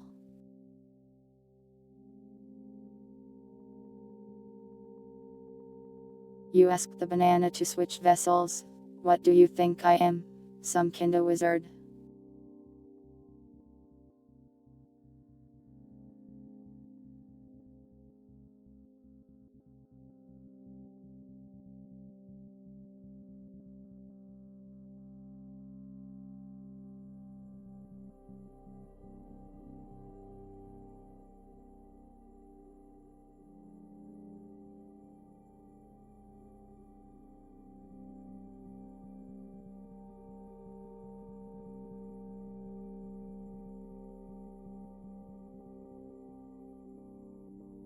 The banana says, "When you're about to ask them for help, you can ask me, and I'll tell you what they're about to do."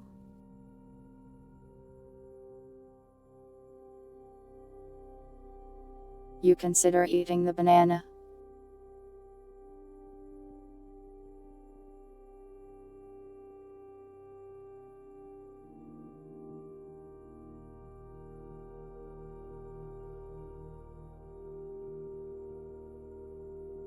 You vote mentally on whether or not to eat the banana.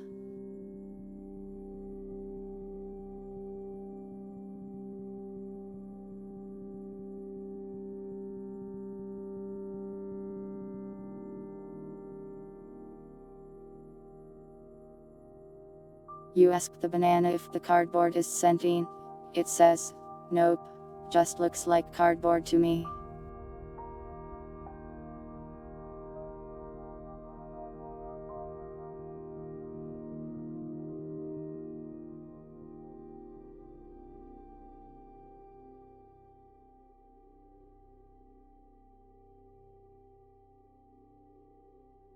You explain to the banana that you're having an inner war over eating it or not.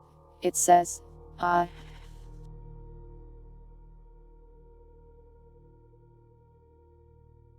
You decide not to eat the banana.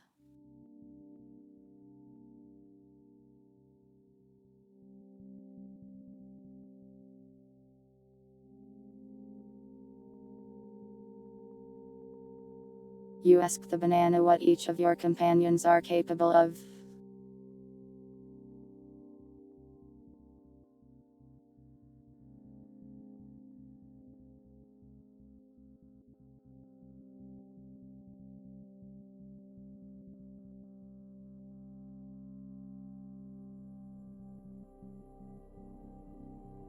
It says, "The waste is good for more blunt force things. Haunt is good for strange, metaphysical things. The shade is good for mischief or tricky things." You walk back into the hallway.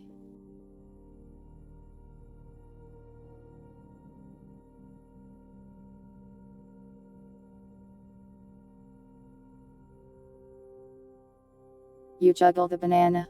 It screams, "Ah."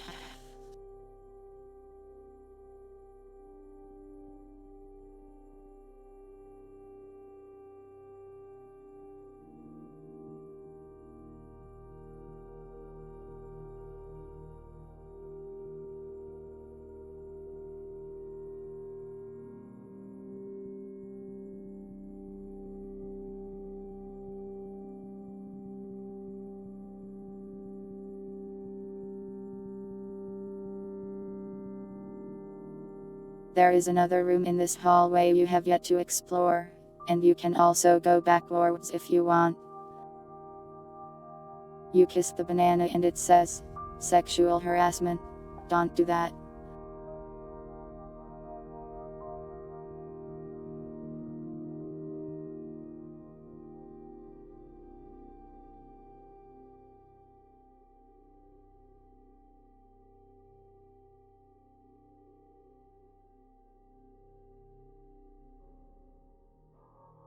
You open up the next room in the hallway, and find yourself in some kind of living room.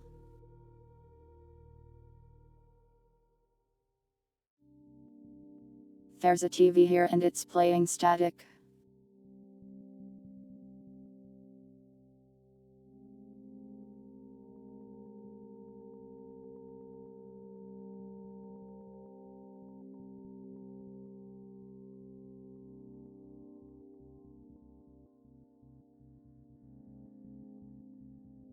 As you step further into the room, you hear the door slam shut and lock behind you.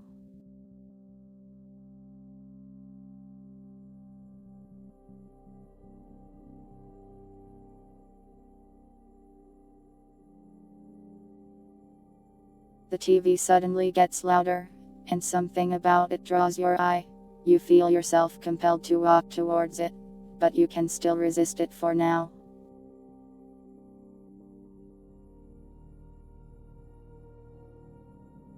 You try to use the key on the door. Wrong key.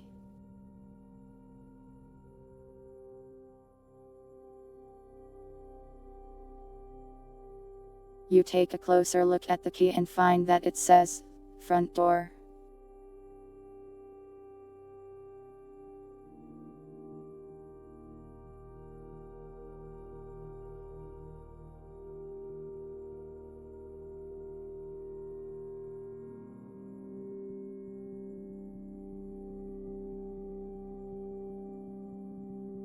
You try to decide who to ask for help from, if anyone.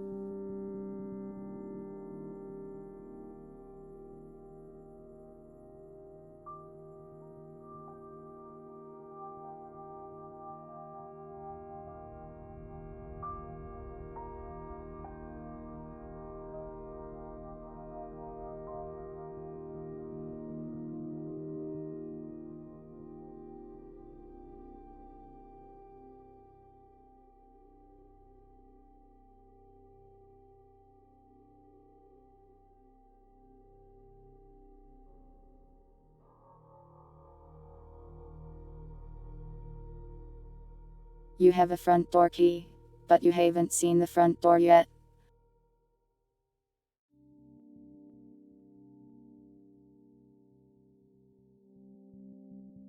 You investigate the floor as you ponder what to do. It's hard to focus on anything with that damn TV doing its thing.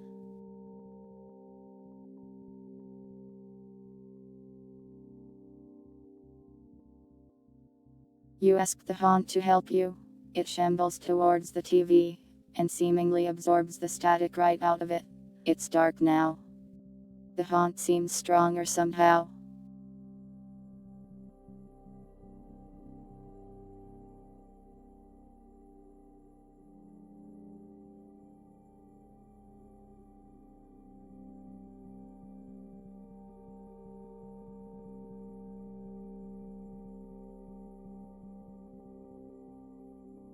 You punch the TV with your fist, but you just hurt your hand for a small crack in it.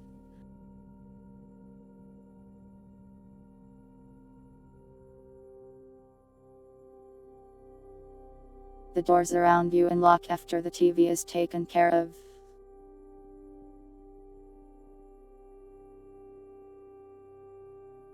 You want to hook up your gamma cub, but you don't have your gamma cub. Gamma cub. GameCube.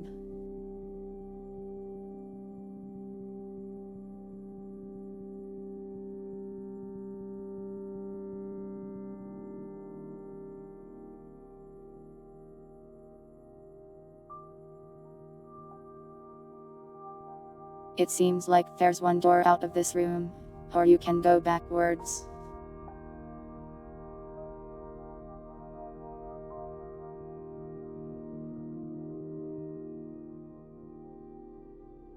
You investigate the papers on the floor, which just seem to be old newspapers, torn apart and shredded all over. There's a bunch of weird news stories on them like, President kill, again.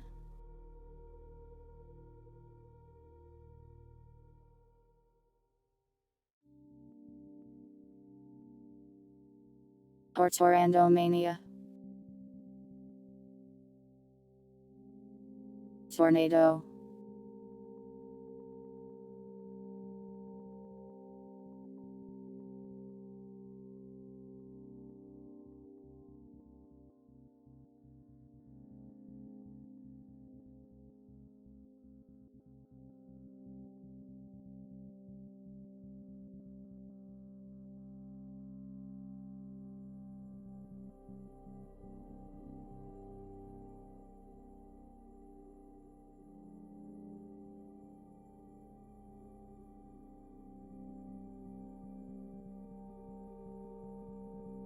You peek through the other door, and you can see a large, hulking monster in the room ahead. It looks like some kind of foyer, or an entry room. You can see what you believe to be the front door of the building behind it.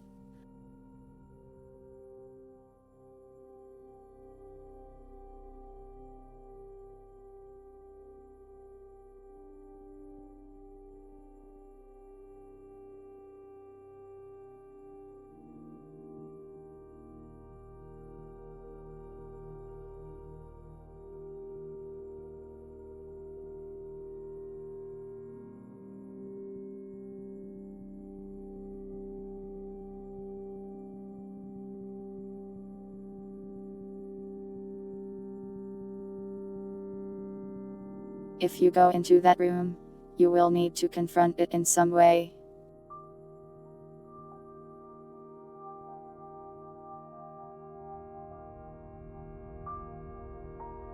So you'll have to think about what you are going to do before you get in there.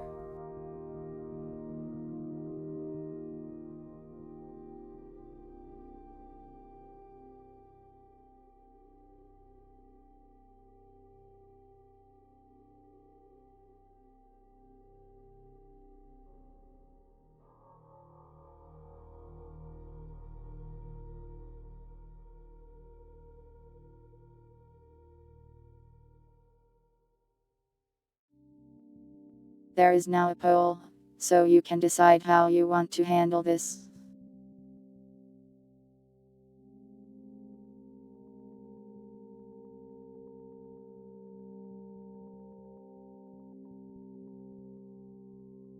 You ask the banana what to do. He says, I think all of your buddies have gotten strong enough to deal with this in some way.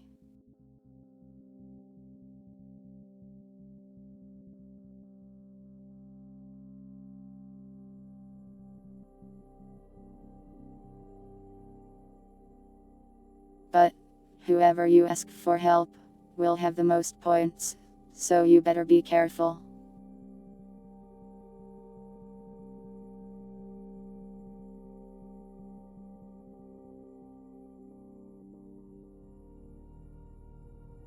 You decide not to go in yet.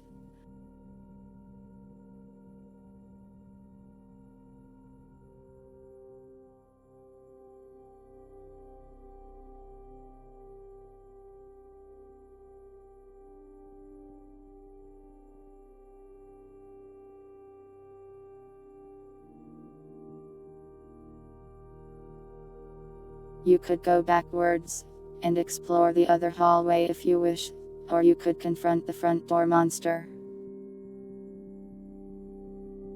You try to eat the metal chair. It doesn't taste good and it's made of metal, so you don't eat any.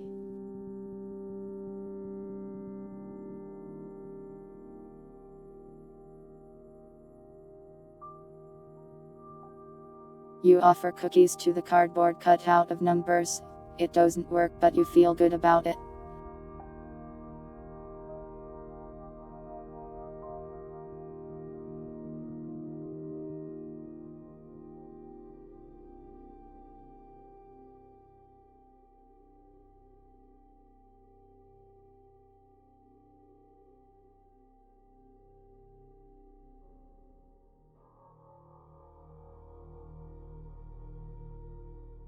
You consider throwing the chair at the monster and baiting it into your friends.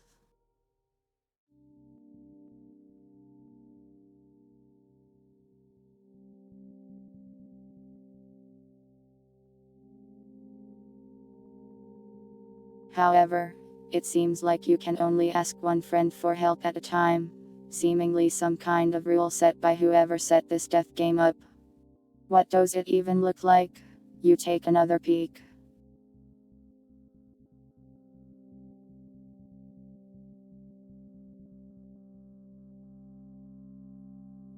It's huge, barely fits in the room.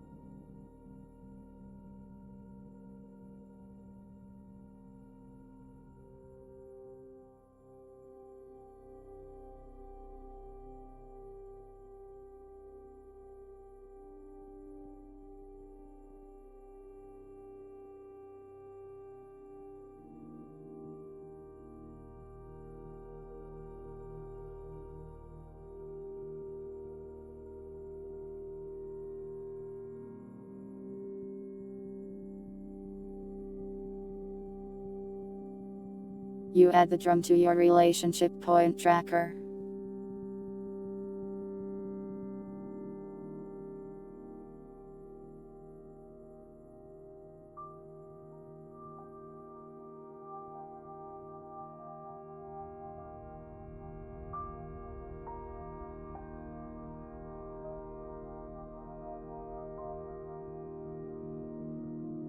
No, you cannot add numbers to tracker.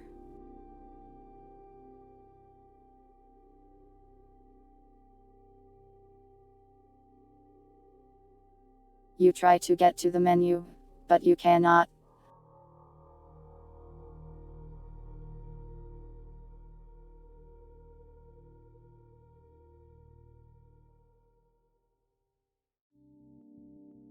You head all the way back to the fireplace room, and investigate the hallway you had not checked yet.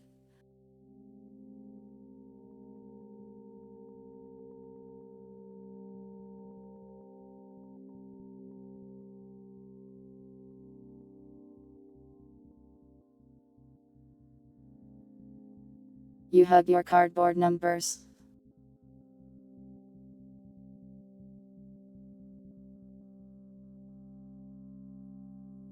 You see a door at the end of the hallway. That's the open door.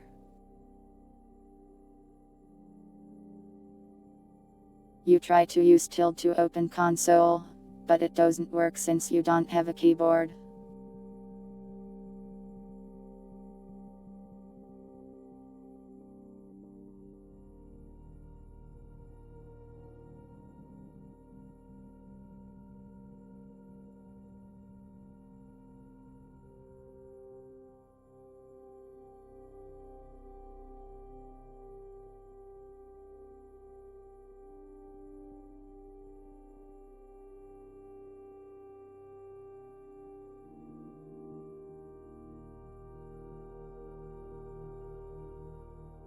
You approach the door, but suddenly find yourself tripping.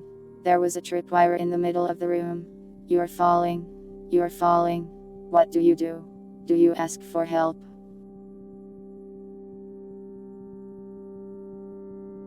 You consider the windows, but you'll have to deal with this problem first.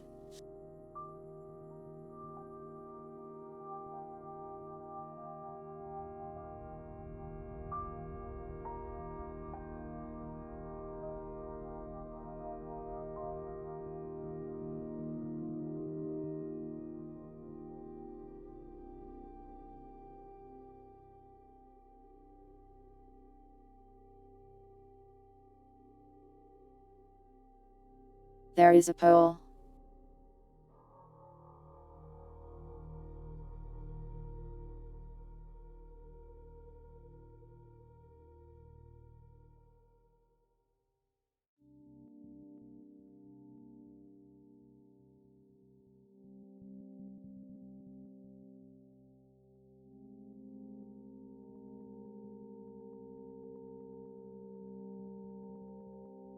You ask the banana for help. He says, "What?"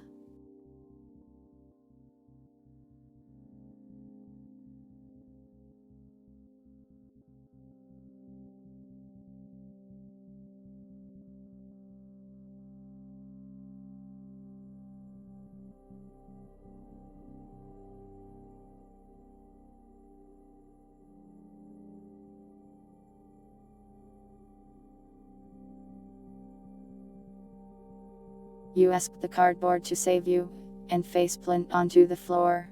It hurts a little.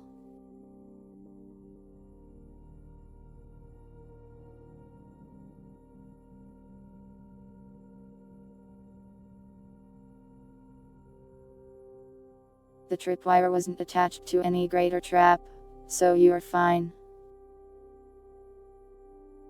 But it did kind of hurt.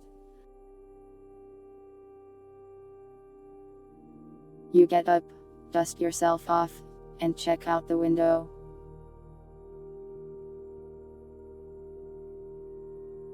As soon as you try to peek outside, their shutters slam shut loudly.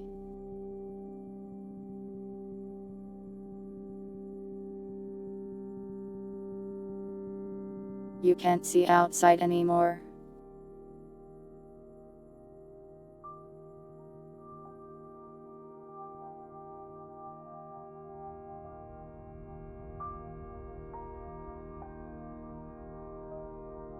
You try to give the cardboard some of your blood. It just has blood on it now.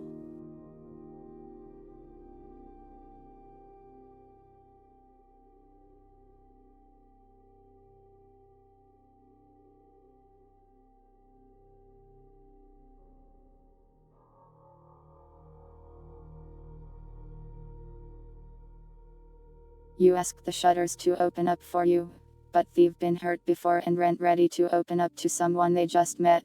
They also aren't alive and you imagine that previous sentence.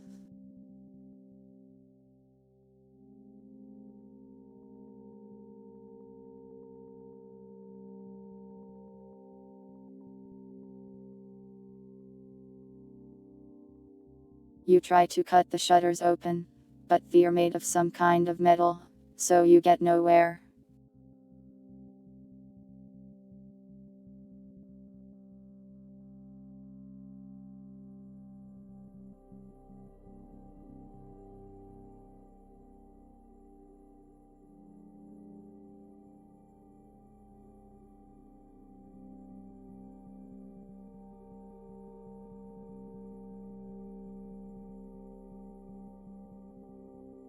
You start trauma dumping on the shutters, who don't respond because they aren't alive.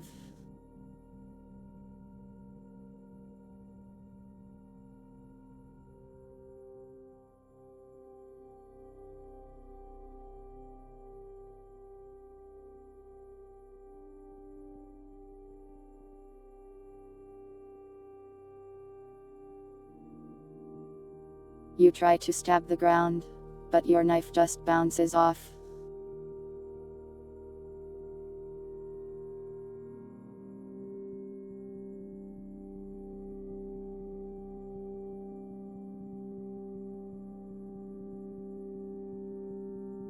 You try to hug the shutters. They do nothing because they are shutters.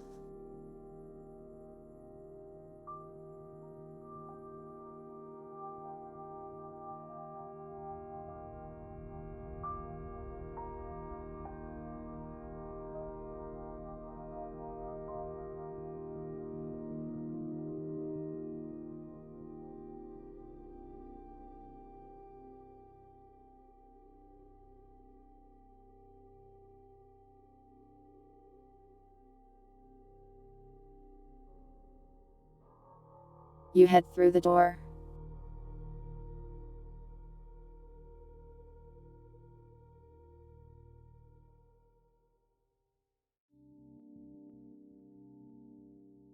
You find yourself in something that looks a bit like an attic.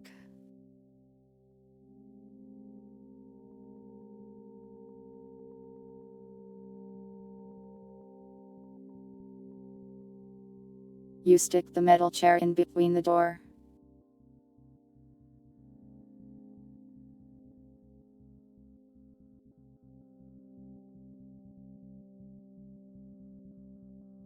You try to break the window, and it screeches at you with malice. It growls and tries to bite you as you come close.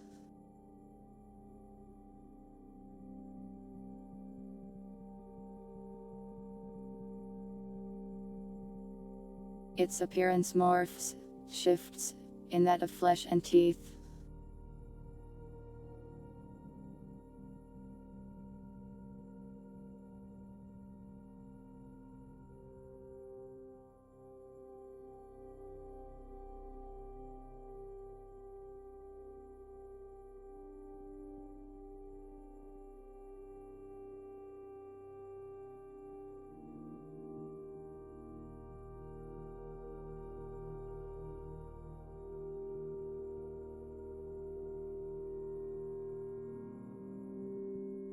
There is a pole.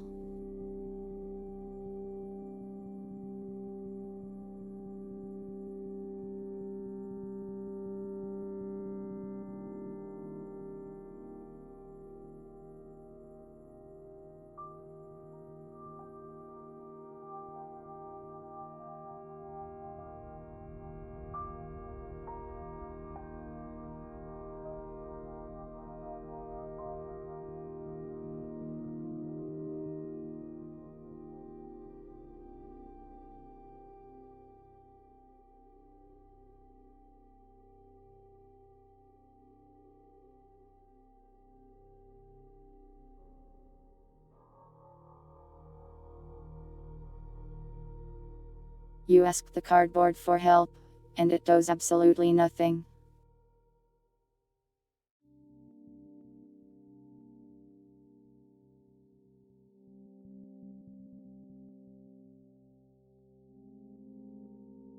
And as you prepare for the horrible monster to get you, as you are doing nothing, you realize it is attached to the wall and can't really get to you.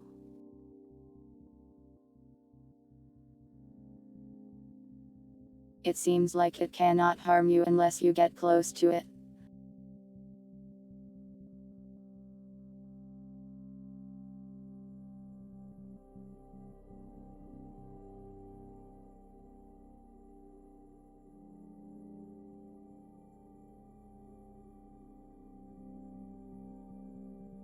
It is quite intimidating, and angry though, a little distracting, and it makes you uncomfortable being around it. You check the room, doing your best to ignore its horrible noises.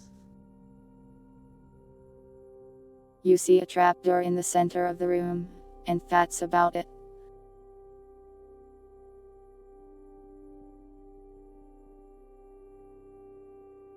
You think about scratching it, but you'd have to get close enough for it to be able to hit you.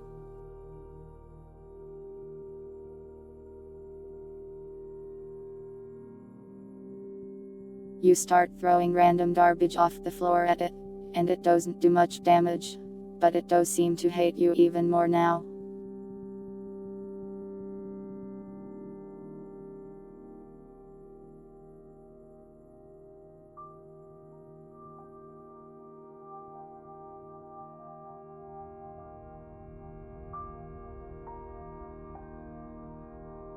You take a peek into the trapdoor, and you see a room down there. There's a ladder leading downwards. It seems cleaner than most of the other rooms, almost looks brand new.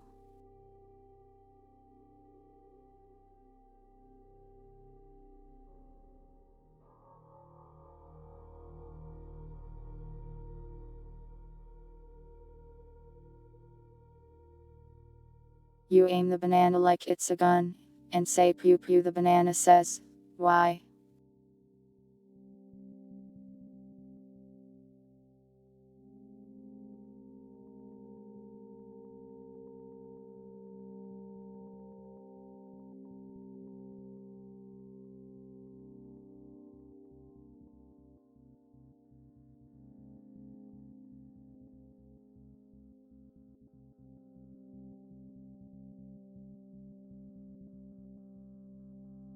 You go backwards and once again try to scratch the metal shutters to no avail.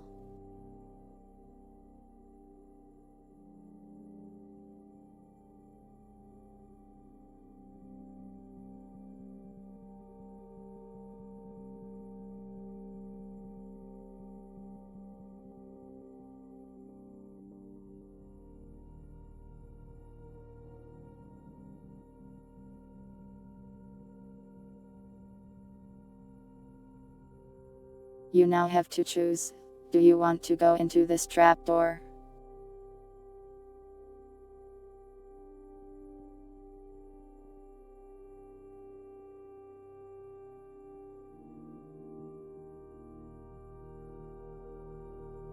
You try to break the shutters, but nothing on your person seems to really do much to them. The shovel leaves a minor dent, but that's the best you can do. You then decide to climb right into the hole.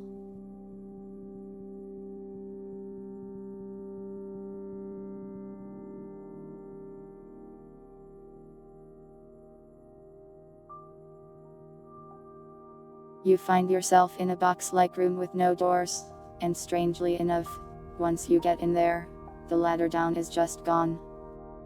You are trapped in a room with no way out at all.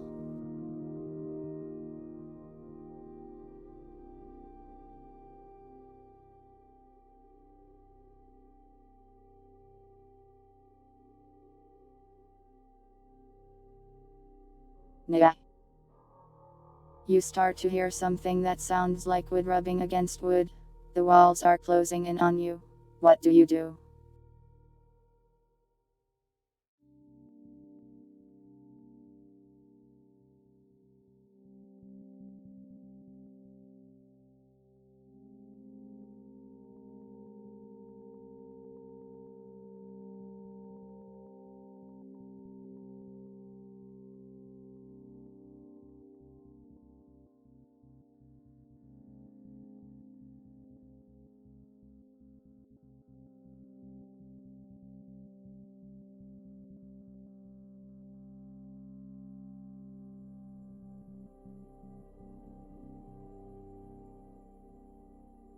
You left the chair in the previous room to hold open the door.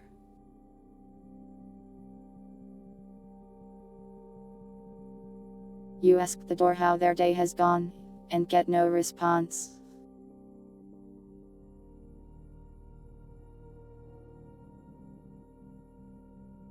The wood doesn't seem to have any blood stains on it, so you don't think it's crushed anyone recently.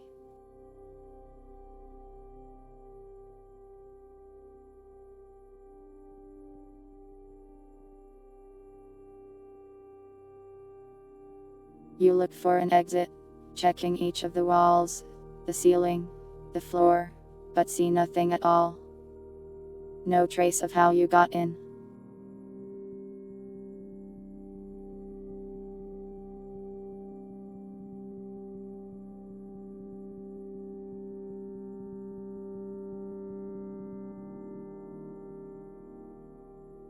You start panicking. You try to ask multiple people for help at once, and just scramble around incoherently as the walls start to close in on you.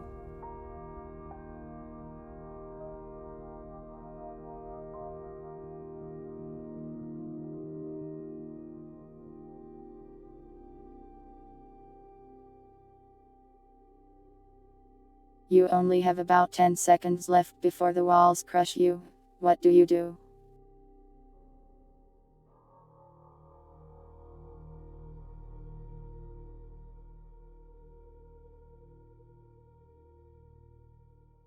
You try stabbing the wall with the knife. You chip away at it but make basically no progress.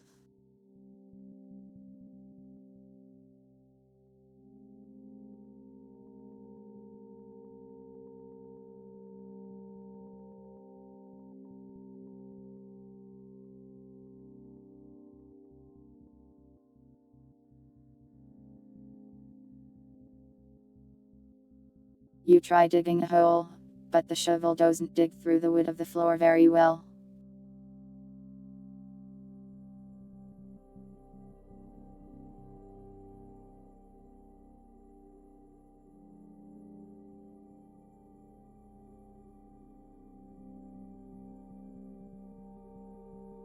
You keep stabbing, digging, doing everything you can to get out. You even go as far as to hug the wall to make it love you. It doesn't do anything. You stand on the bucket, and hit the ceiling with the shovel.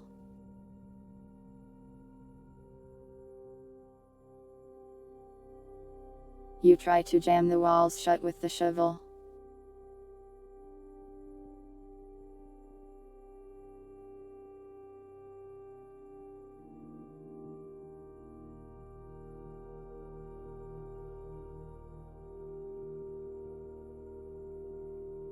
But it doesn't work. They keep on closing in.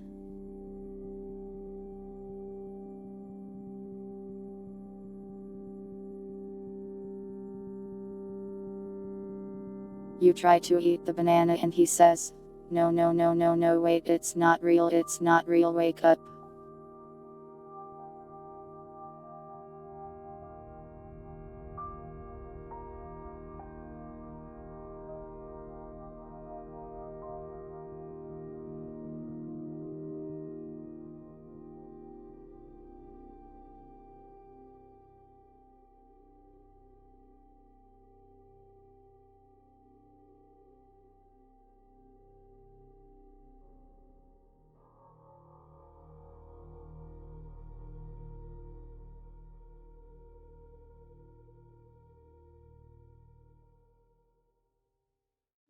You now have to decide, do you eat the banana?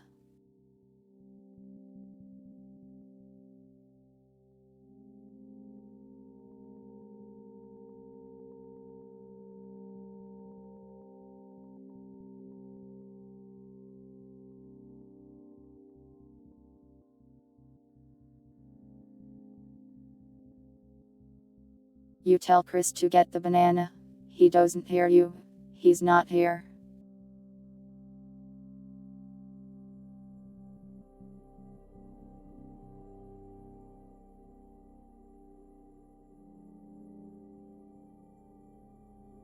You decide not to eat the banana, and you are crushed by the wall.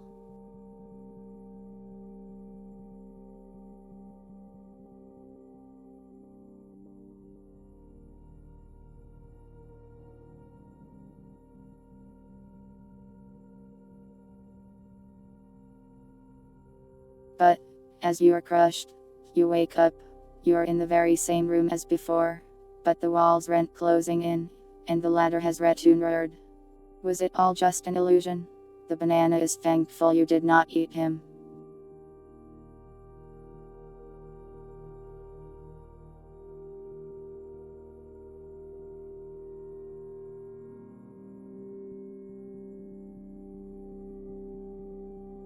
You see a single key on the floor.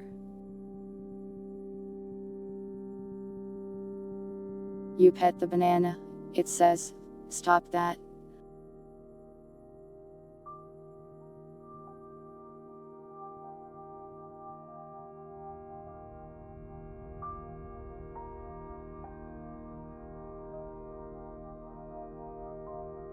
You pick up the key and inspect it. It says, "Basement entrance."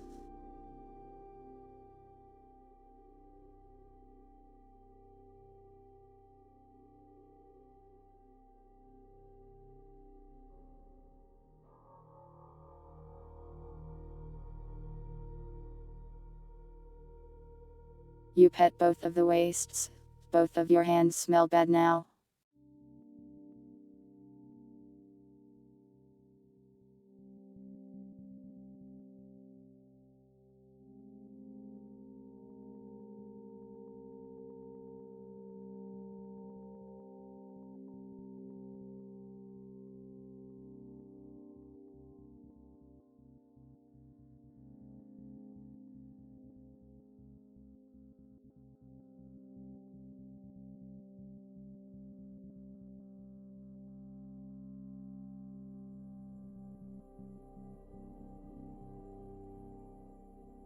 You climb back up into the attic.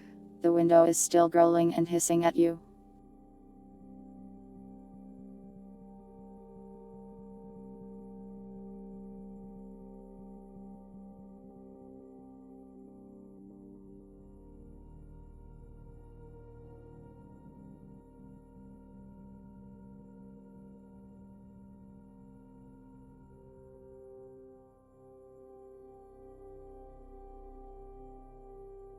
The drum is a huge monster, 2 or 3 times the size of a person.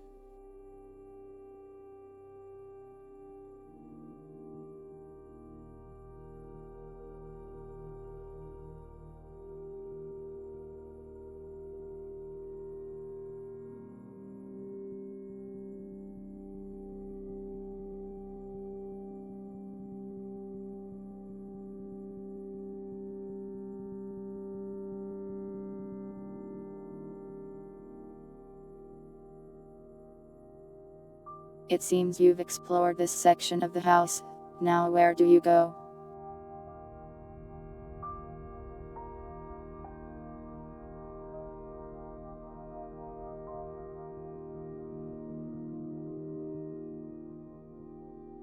You consider feeding the banana to the drum.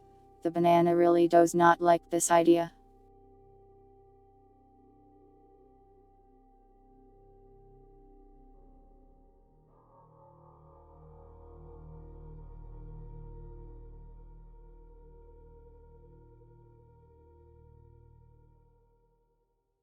You consider setting the cardboard numbers on fire, but you don't have any mechanism to start a fire on you.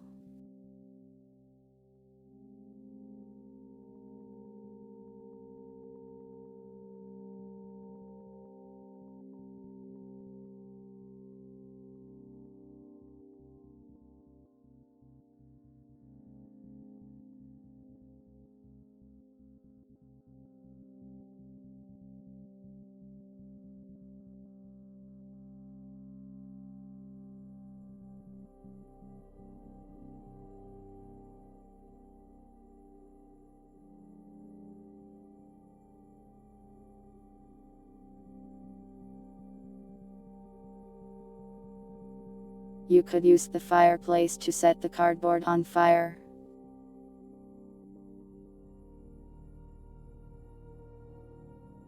There is a poll.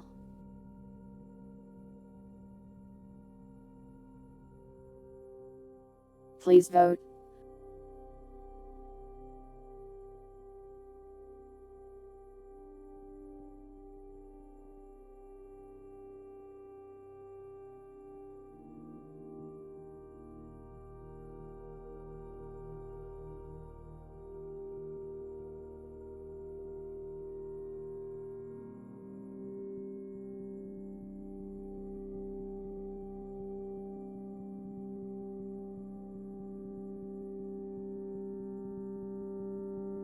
You decide to go back to the basement.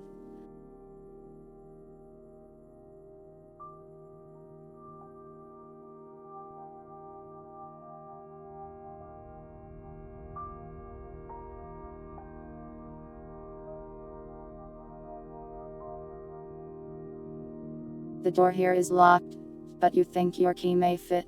However, you can hear a lot of water on the other side of it. Do you open the door?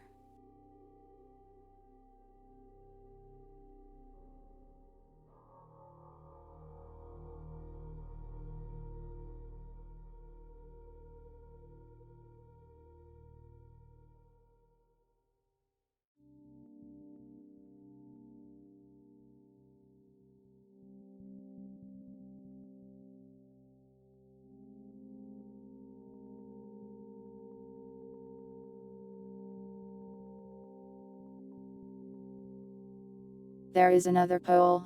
You must decide.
You open the door, unlocking it and turning the handle.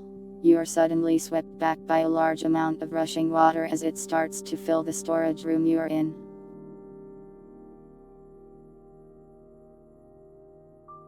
The water's flow slows down a bit, but you can tell it's going up still. You'll want to hurry if you don't want to drown. You'll have to swim if you want to go through the basement.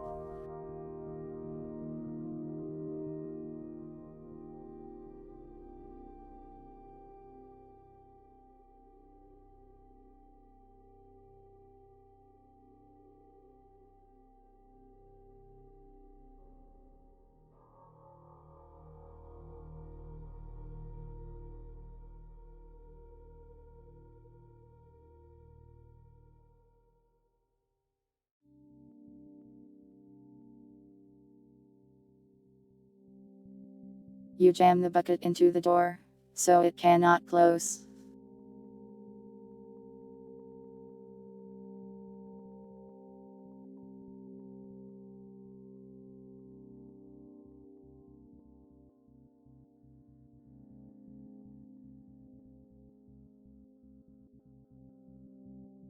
You wade into the water, and then you start swimming down the stairs, using the walls to push yourself through the basement.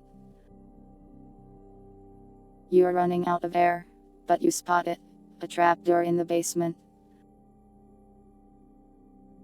One that leads upwards, possibly to outside.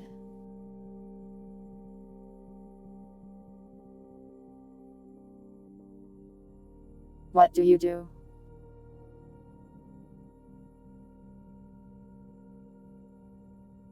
You only have a little bit of air left.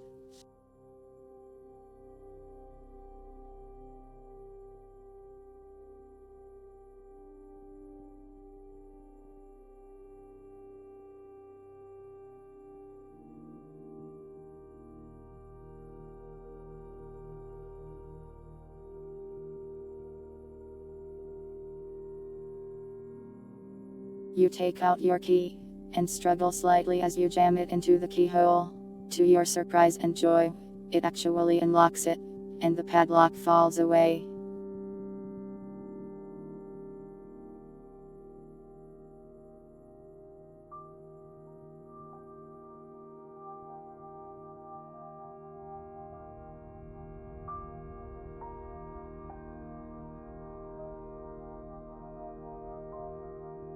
You shove open the trapdoor, and find yourself bursting out of the water.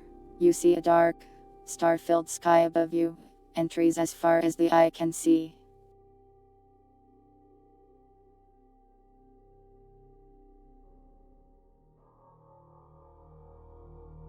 You've made it out of the haunted house.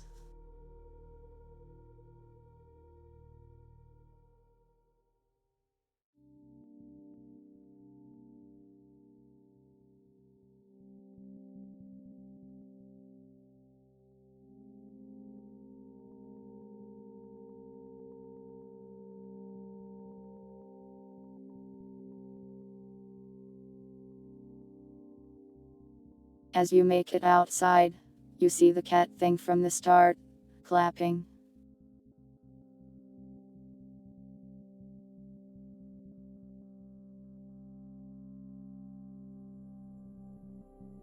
You did it. You escaped the house. Clap, clap, clap, clap.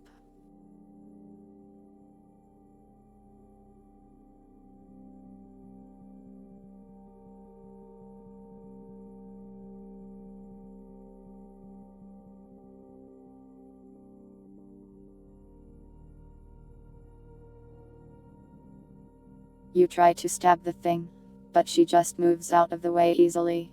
She doesn't even mind.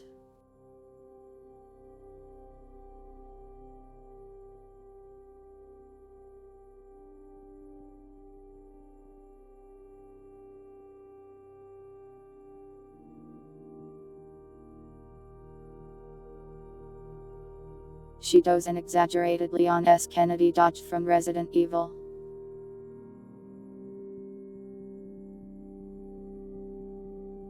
where she does a cartwheel instead of just stepping backwards.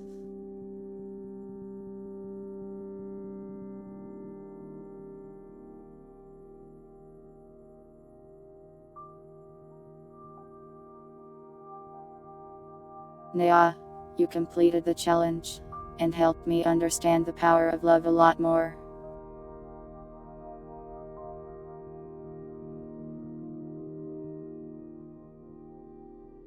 But, it seems like you were indecisive. Just look at these points. You tied every single point counter.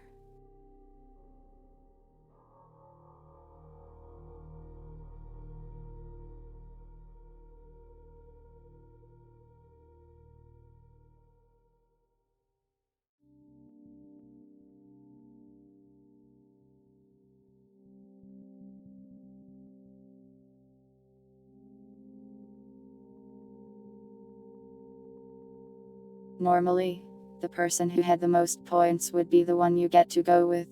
But well, you didn't choose any one of the implicitly. So, well.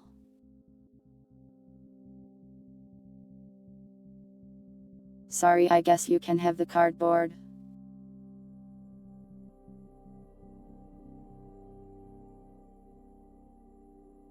Anyways, bye bye.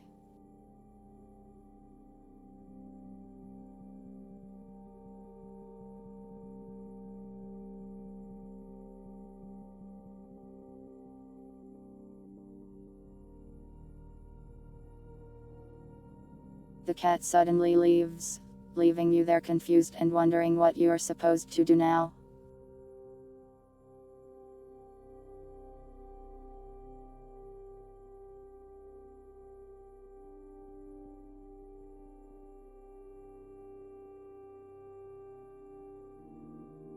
You just start walking down the road, cardboard cutout in hand. The other monsters have seemingly vanished into thin air, only the memory of the time you spent together remains.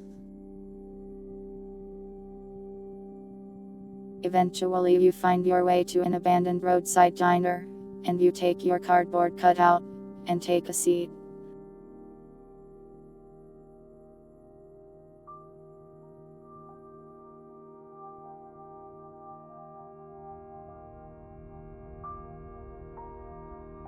Huge ass hitbox.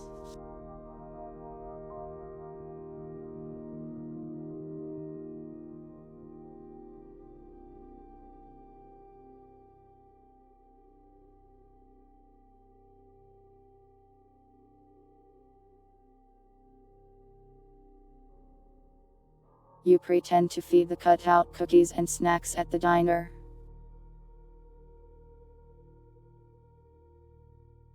What a lovely date you're having with this waterlogged piece of cardboard.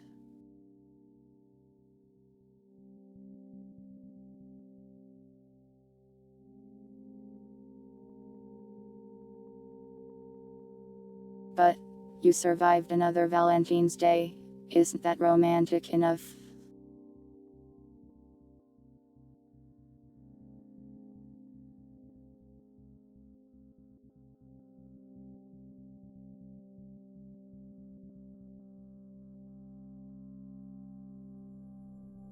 The end.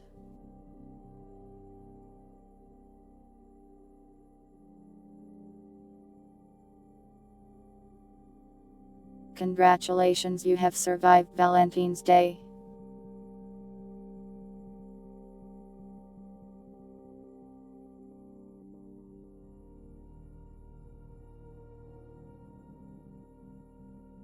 Did you enjoy that?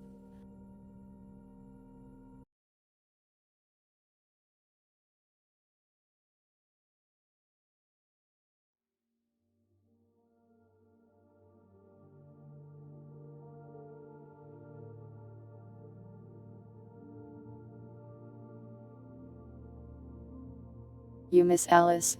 You can redeem Alice if you want. You can ask questions if you like.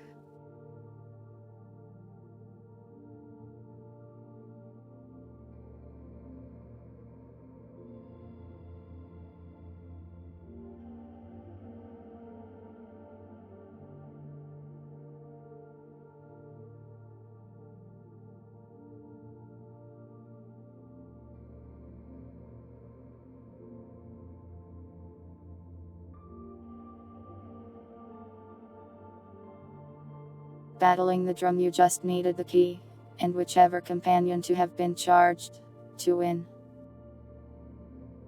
So feeding the waste and having two wastes, you can win. Giving the mannequin to the horror wins. And letting the haunt eat the TV lets you win. The waste can distract the drum while you open the door. One of the wastes gets eaten.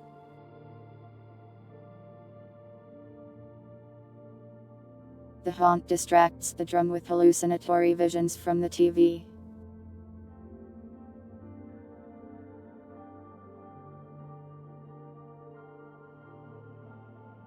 The shade just distracts it with the mannequin, making it look like you.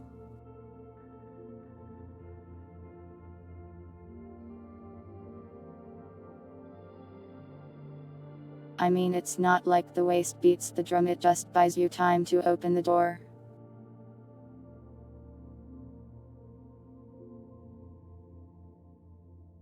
Cardboard would have been destroyed, a decoy that buys you enough time to escape.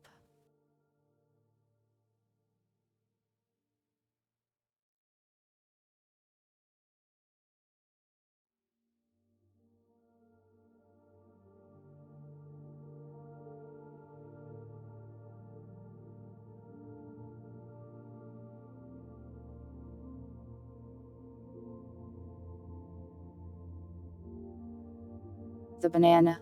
It fled from you because you kept trying to eat it.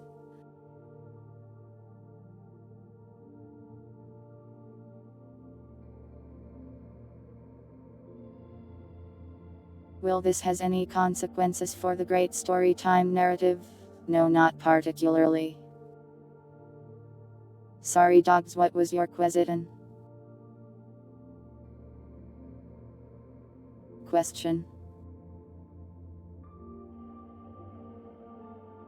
I don't see it anywhere, was it a while ago?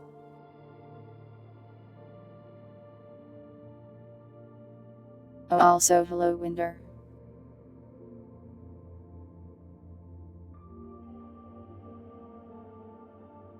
I don't know if I can really sing dogs, it would be funny thought. I do like that song.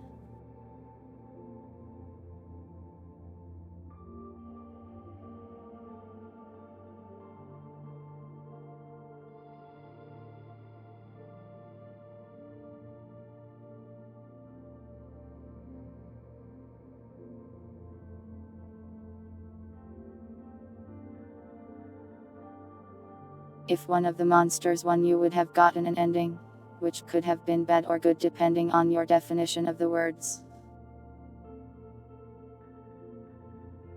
Why don't I have the Viosing upgrade? I don't know how it works.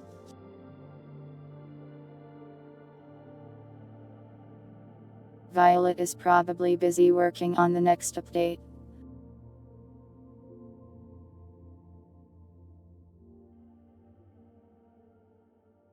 Thanks for watching, Dragoon.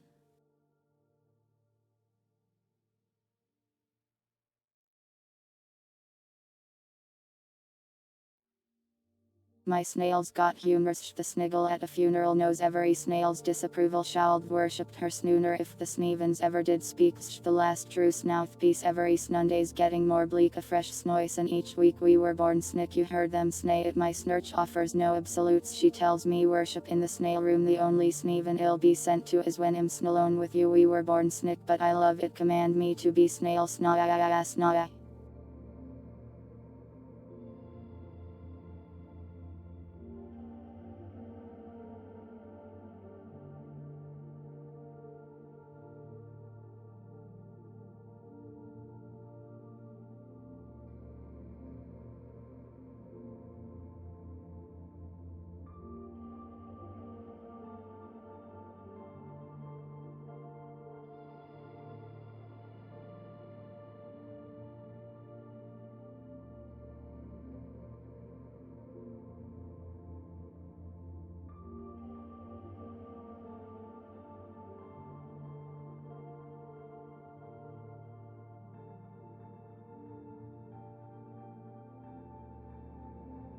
I knew that would take a while, so I got up and got some water.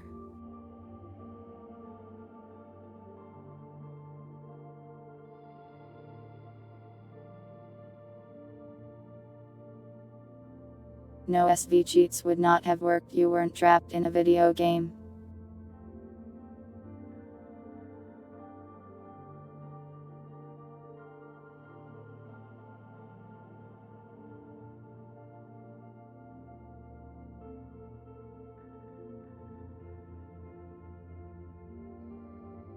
But yeah, I hope you guys enjoyed the very not romantic Valentines special. The Trap House Escape Room Valentines special.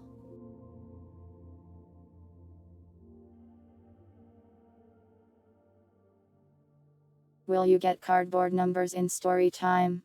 No, probably not.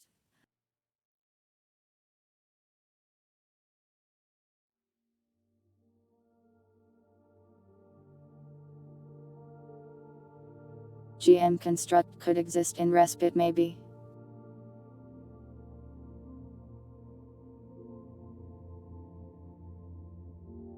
Was it really for free? You almost died like 4 times.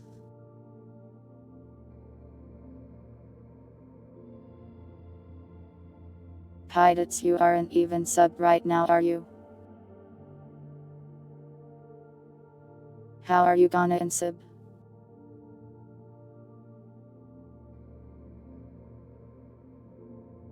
Welcome, Throw. Throwhawk.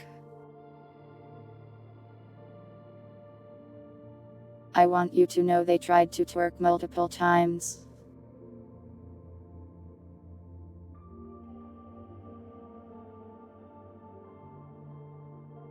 Thanks for gifting a sub to Pilots Cortova.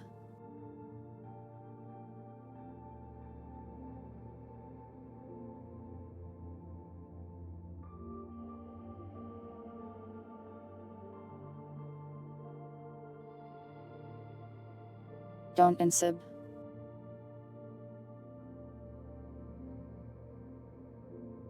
Someday I'll release a numbers you can have, okay? Just be like, really patient, it'll probably be a while.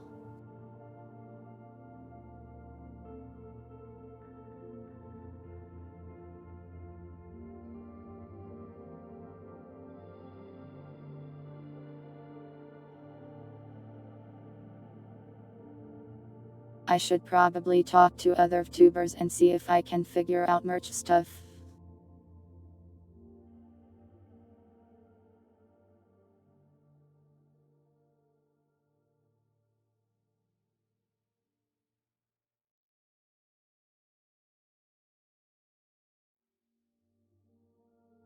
But what if they look at me and fear like, oh wow, numbers, you don't know this, and then they laugh at me smugly and go, oh, oh ho ho ho, like an enemy woman.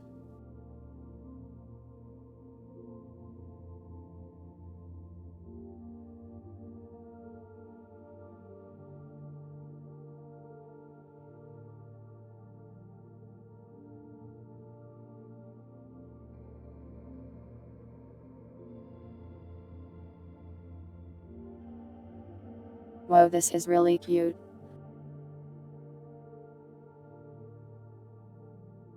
Did you make this?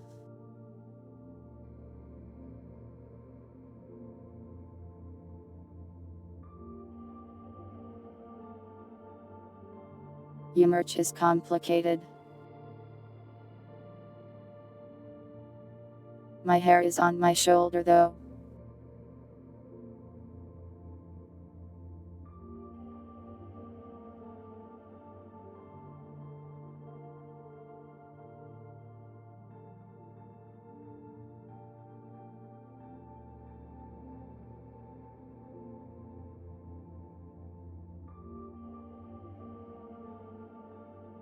You may be in March, I'll do some merch stuff. So I've been kind of thinking idea like March to be like quality of life and stream improvement month. So less events, but I try to make things just a little bit better in general. Welcome to Salutio. Is your keyboard okay? Nah.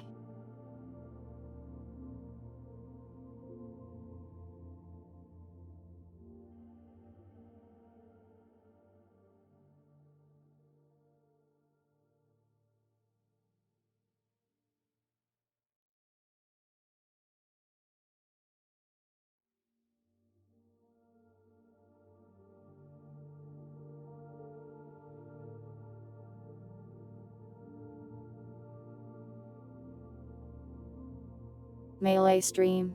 I've never played Melee.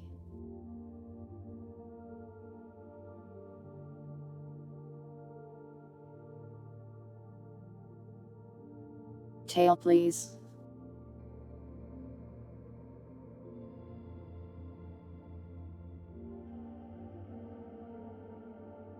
How's this?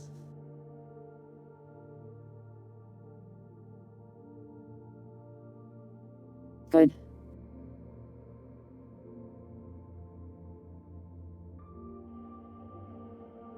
Well yeah, but it's not March yet. It's still February.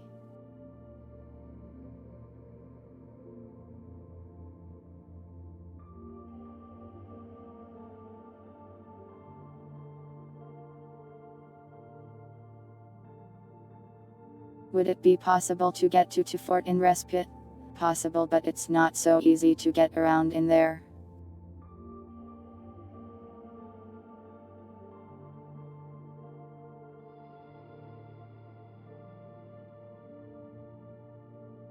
But yeah, we'll do an event later this month. Either next week or the week after. Then March will be like a self-improvement month where I try to do things I've been putting off.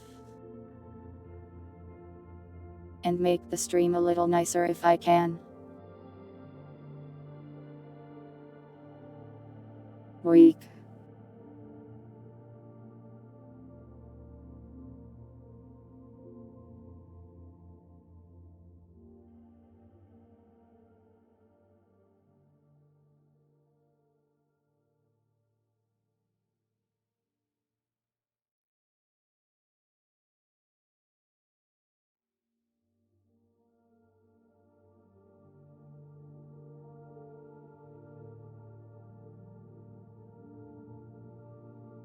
But yeah, I am glad you guys had fun at the Valentines event. That wasn't on Valentine's Day, nor was it romantic at all.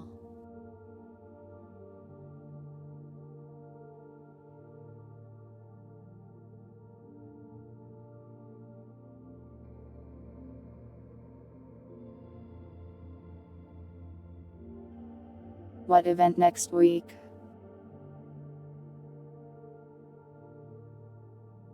The Voices of the Void, Gary's Modport thing.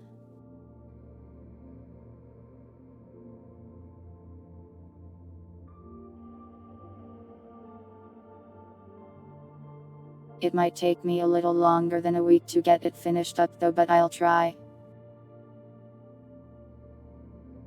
It was romantic. I don't understand romance then, I suppose.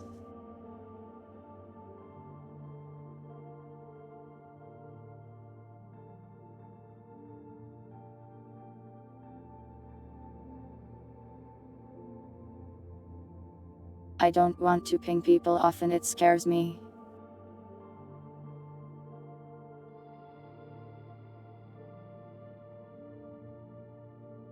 I don't want to bother people. I don't want people to be bothered.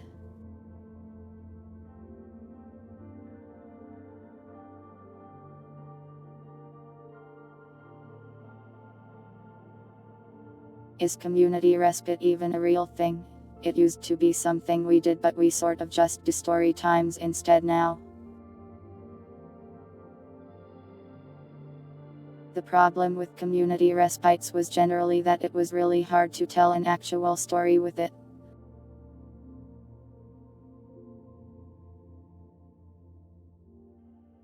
So now we do story times instead, so I can allow you guys to go crazy while also telling you a story and setting up a scenario.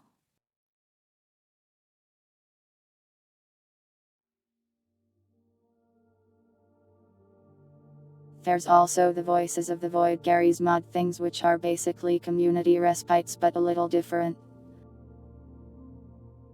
And I try to shove story into so too. So the closest thing is those, and you'll get one later this month if all goes well.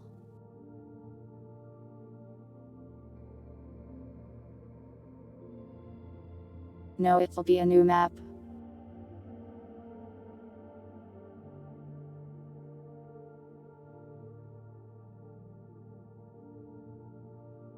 Every time I do these things, I set up a new map for it with a new story and new updates.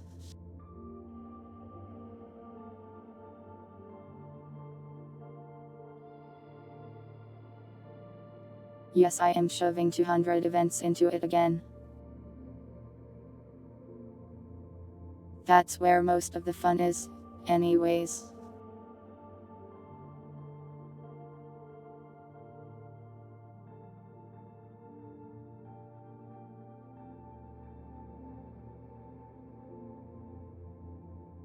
You can create a fanfic about anything ever. That's the power of writing.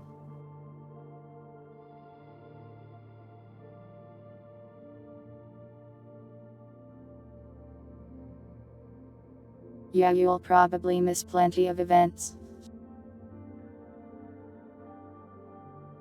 That's okay though, because they are enshrined in the code. And anyone who plays it after may someday see them.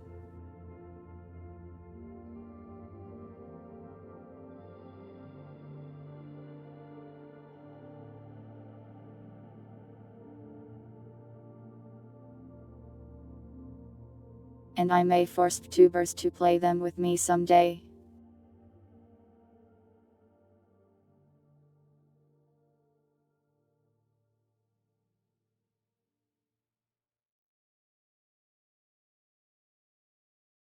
I mean, yeah, the masses will see my effort. It gets released on the Gary's Mod Workshop publicly after. The other events are already on there after all.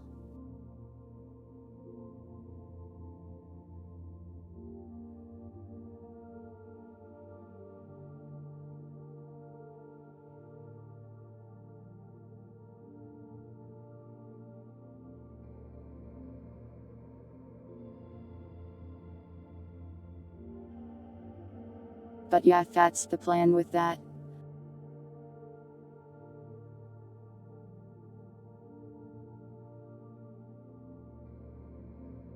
It'll hopefully be done next weekend, but it might not, so it could be the week after. I kind of want to take it a little easier so I don't burn myself out. Please kill that man. I just had to run an event.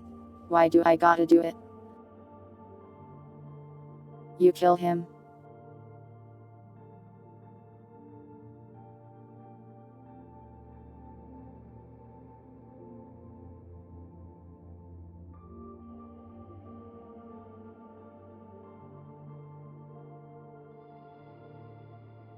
I don't need any moderators yet.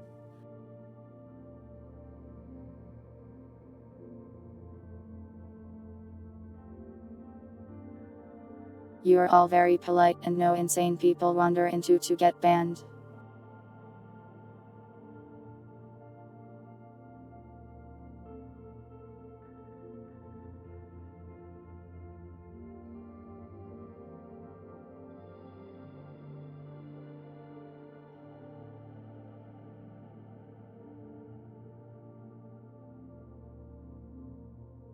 Don't drop my frames, what the heck.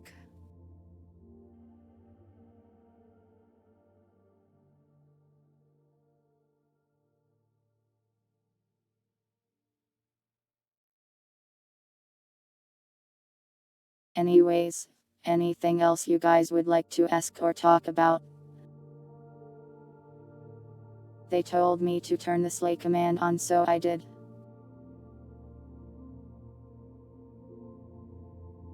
Thanks for watching, Pidas.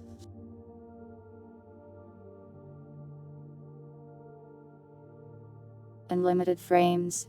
Oh no, uncapped frame rate. I can hear my computer fans booting up already. Wah.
I got a snack.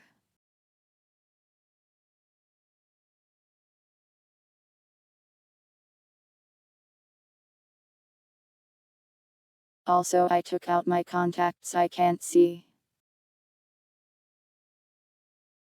Welcome Tangerus.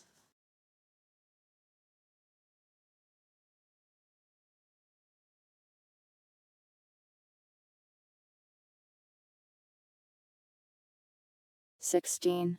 16 what?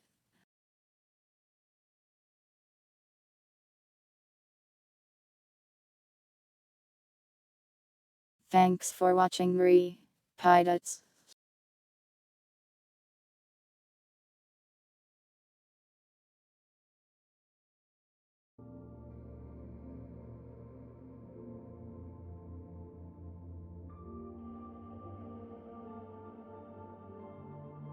The contact situation. I woke up too late today to go get more contact solution. So I used the bare minimum I had left for today. My eyes started to hurt a little, so I took them out just now. I'll get some more before I stream again, so it'll be fine. I don't need them on Monday and Tuesday anyways.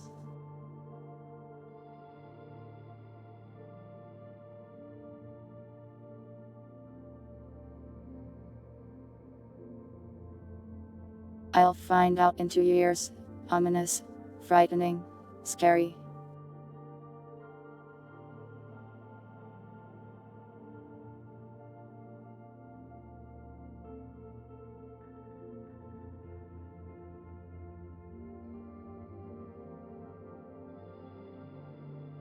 I mean, I can see without contacts, I just have to lean in closer really.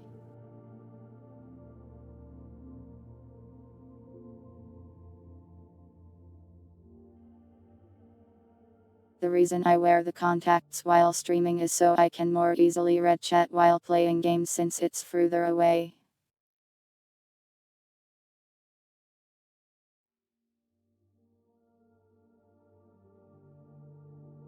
And to get the tracking working, I have to push the monitor a little further away from myself so the phone can fit between my keyboard and the monitor.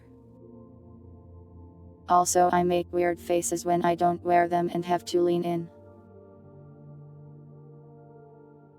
It messes with tracking a bit.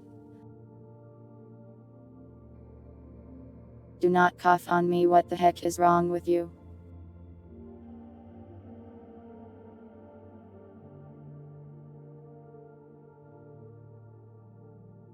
I mean, contacts are pretty convenient when the world isn't conspiring against me.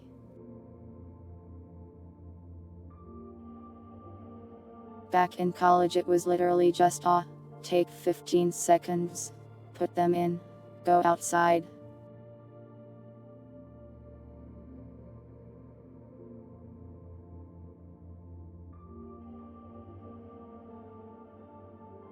Now it's more annoying because my eyes are drier, I guess, and the say doctors are surprisingly incompetent. Please stop coughing on me, I hate being sick.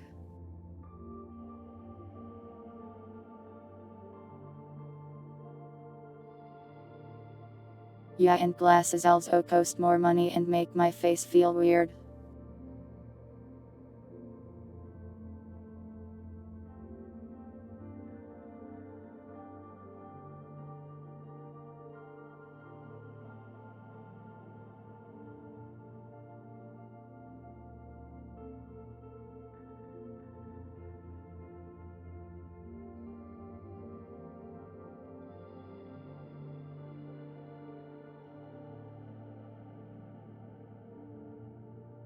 A humidifier would probably help, but I just want my eyes to magically be better without me doing anything.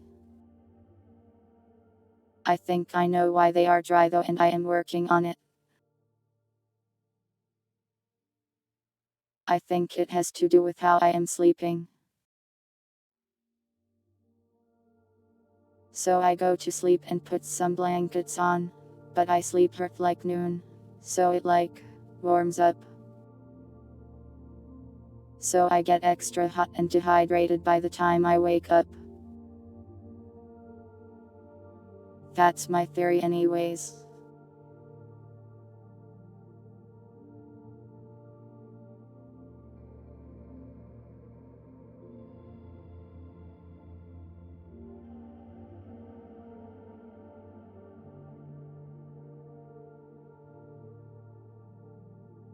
That might not make any sense, though I don't really know how eye hydration works.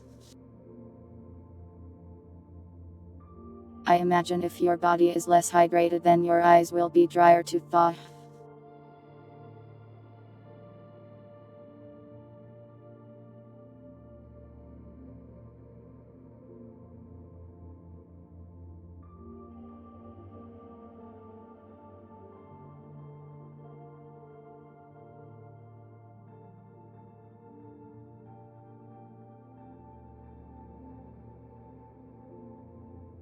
I noticed that if I stream later in the day after I've had a bunch of water, putting them in is way less annoying. Like on the Wednesday streams.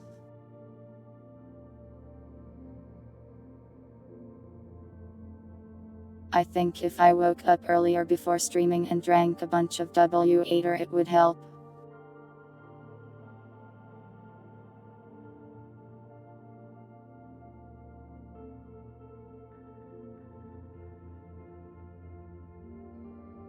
Yeah, I've only slept one time with my contacts in and it felt real weird when I woke up. Don't recommend it.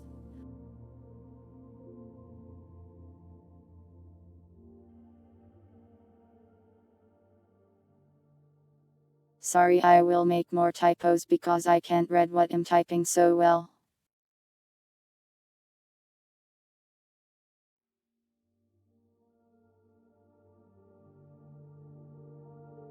I won't drink so much water that I become a fish, I'll drink a healthy amount.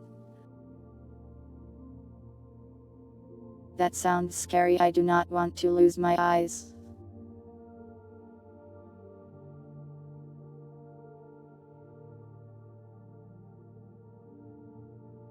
I like having eyes even if these eyes kind of suck.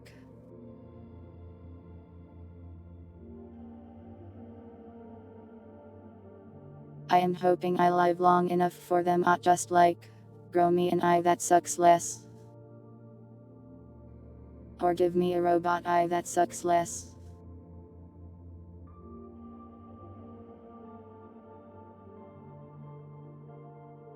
Sadly, I think we're more on the puts ads in your brain technology path than we are in the cool laser eyes path. But I can dream.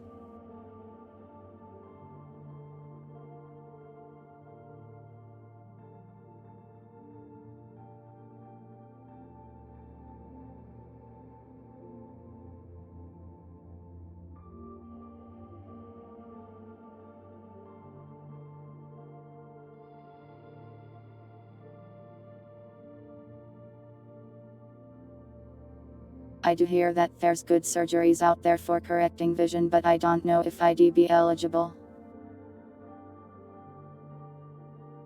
But every person I've talked to has got one has been like, yeah, it was totally worth it and it's great.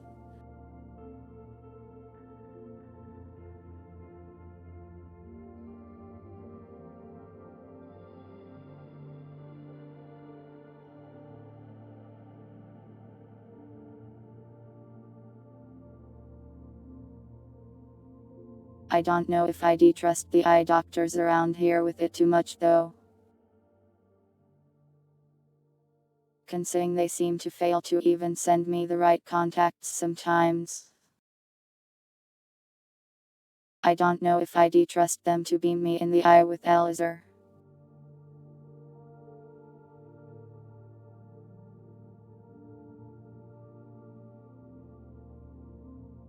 Strangely enough, only one of my eyes really has a bunch of astigmatism. The other one is like barely any. It's weird. Didn't used to be that way either.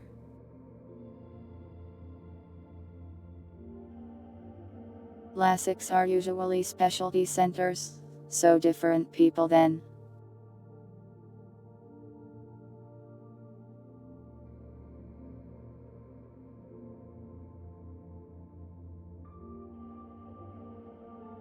I think it'd be really nice if I could just see all the time without having to wear things in my eyes, personally.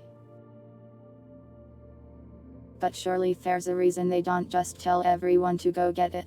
So I worry. Unless they're just like trying to farm me for eye doctor money.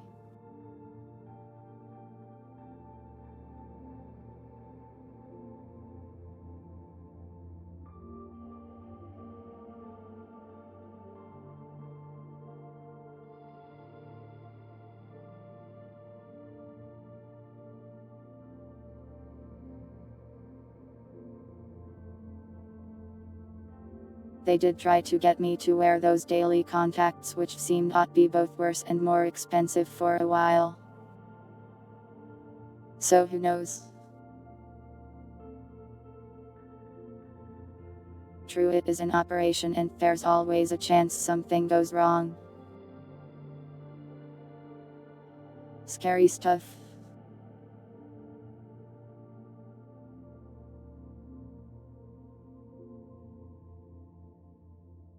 This isn't a very Valentine's Day kind of conversation, I sit. Sorry I ramble about my eye problems all the time, it must get old hearing about it all the time.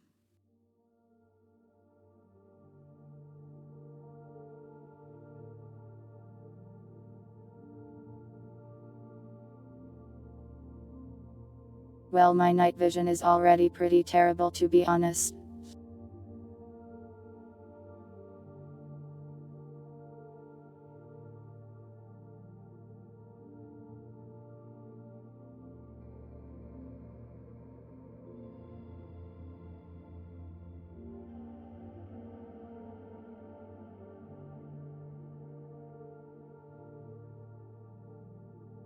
This is your first time hearing about it?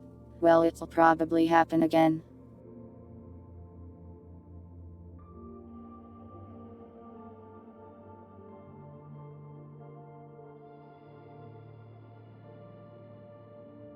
Well, if you like hearing about their incompetence.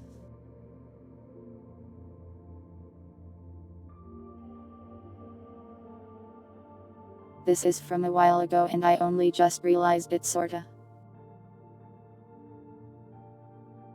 So they started sending me those contacts for astigmatism. And they're actually like shaped different than normal contacts. Fun fact, you have to actually put them in differently. They did not tell me that at all, so I put them in, and be like, why can't I see?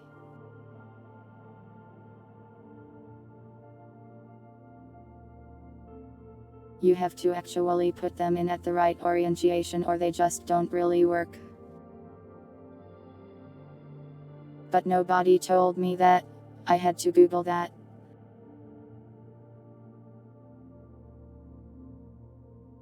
They even have little tick markers on them for it.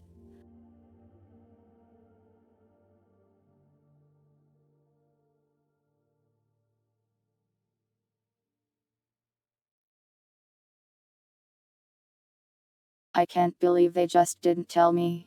The packaging doesn't say it either.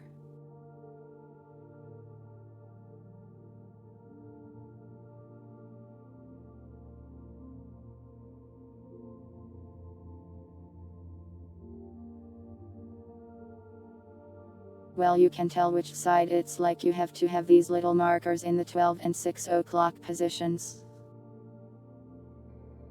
Otherwise it's super blurry.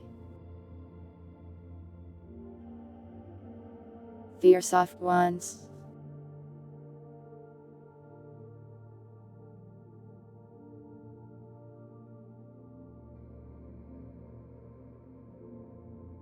But yeah, I can't believe nobody ever told me that. Even when and was like, yeah, I can't see with these things.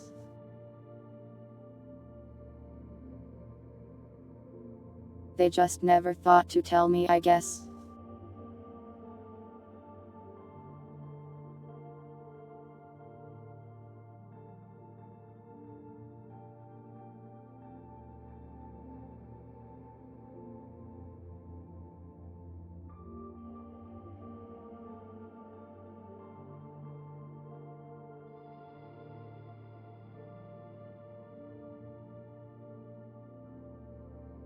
But yeah, I finally got contacts that function and everything, so I'll probably complain about it less.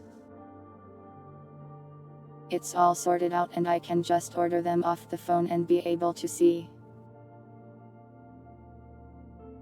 Hopefully won't need to go in for another year or something.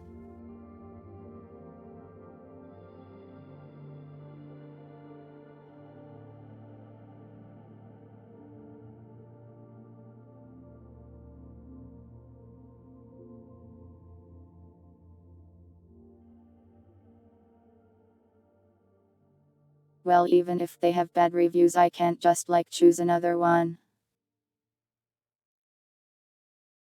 I live in a small town, so there's only really one here. I'd have to drive over an hour away probably to go to someone else. And I really do not want to do that.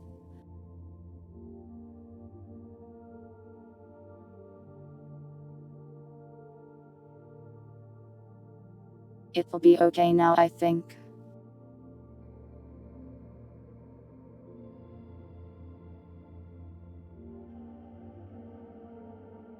Just the usual torments of having to go outside and talk to people, I suppose.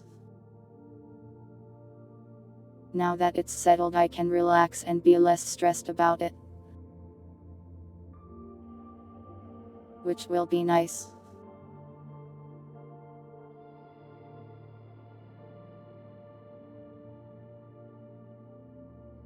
My brand.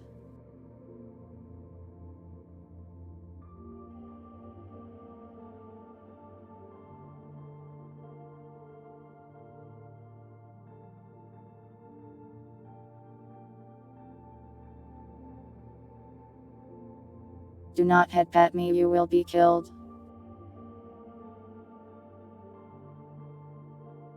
Anyways, anything else you guys want to ask or talk about?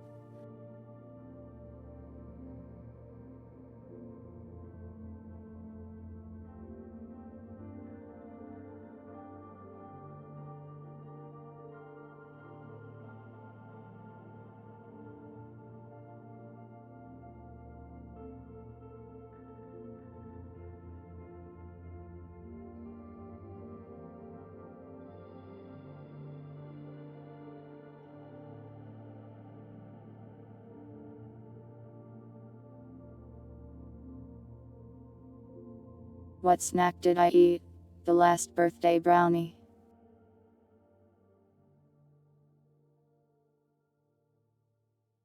Welcome Kitsune. No dates here, sorry.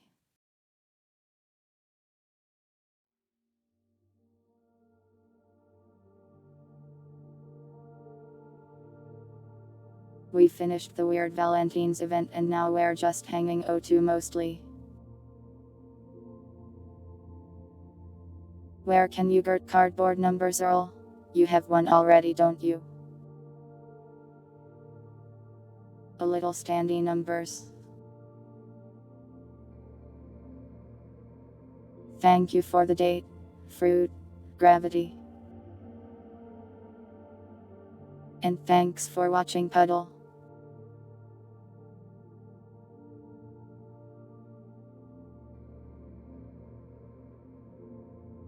You want the big numbers? Maybe someday.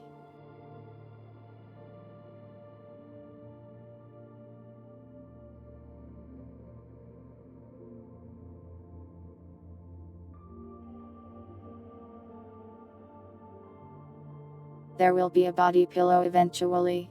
A so one.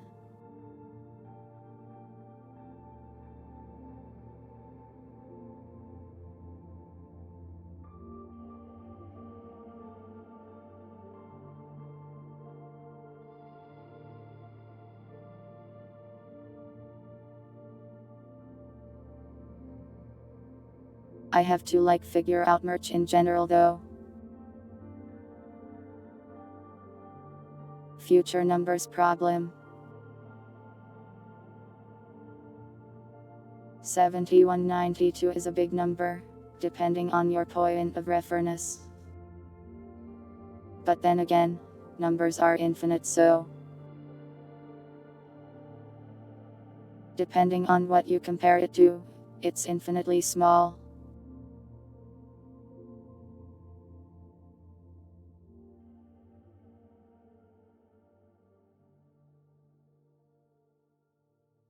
Suburbs, someday.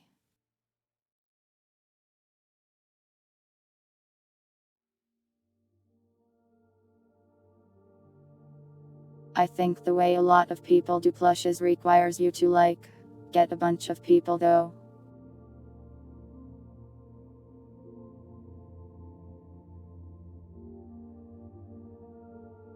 They use makeshift or whatever it's called, and basically you need to get a certain amount of predators to do it at all, I think.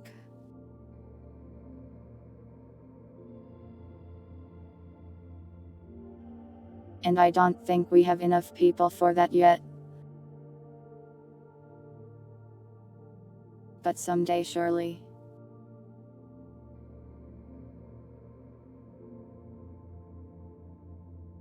Yeah, it is kind of FOMO, but I mean, understand it can be hard to do otherwise.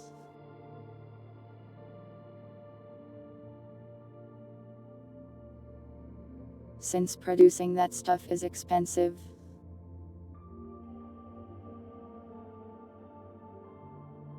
True, you could always make your own.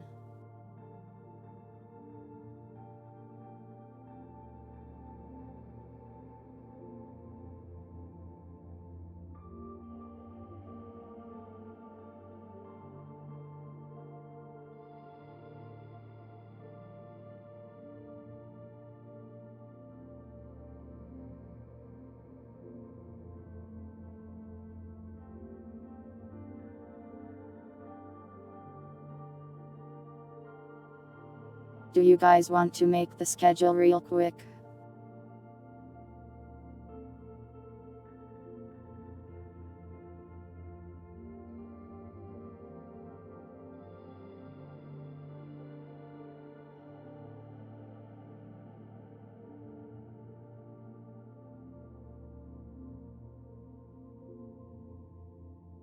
"16. I still don't know what it's 16 of. I have 16 thoughts in my head. 15 of which are about cheese.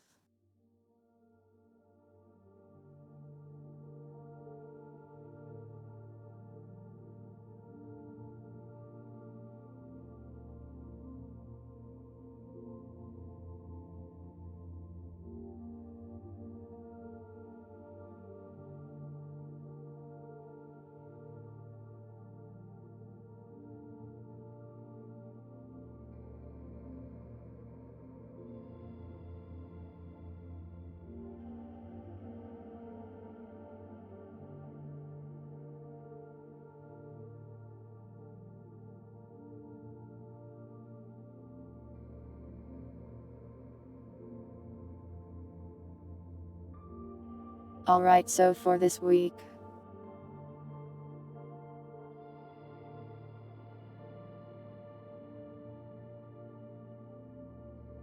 I think we're back to EDF on Thursdays. I'll have to ask though.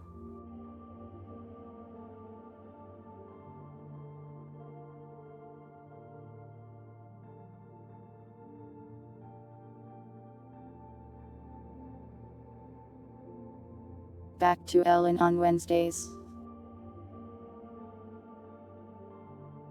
More look outside for Friday. Respite on Saturday. And on Sunday, I think an Ixtfest is supposed to start soon. Let me see.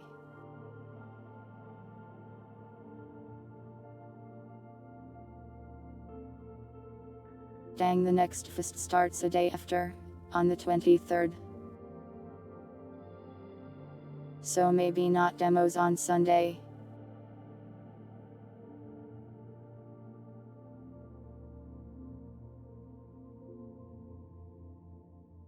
There's one demo I am really looking forward to.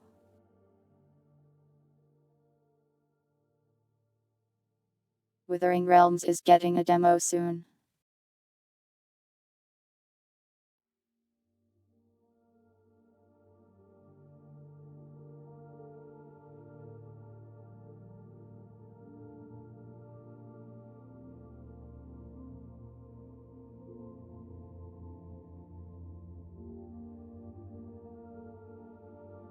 So we'll definitely do demons when that next fest starts, but probably not this upcoming week.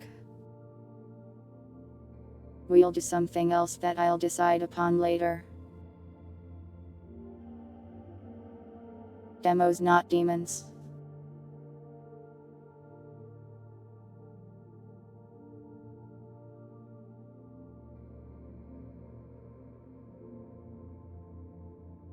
Now for the art, I gotta find one for that. Well, we could use this one.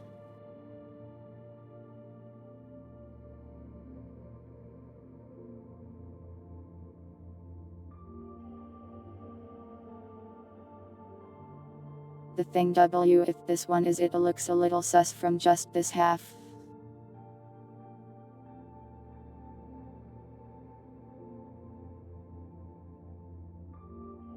Like at first glance you might be like, wow's she taking off her hoodie.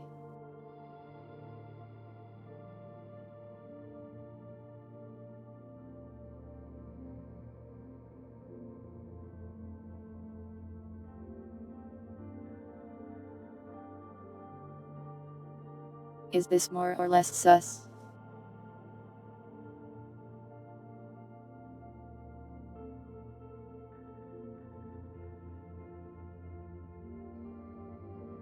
What do you guys think?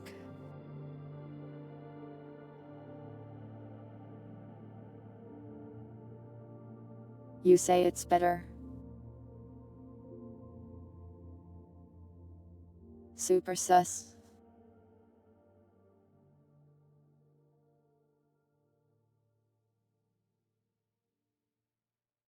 It's a nice art, I just don't want anyone to think I am too much of a freak. Or the wrong type of freak.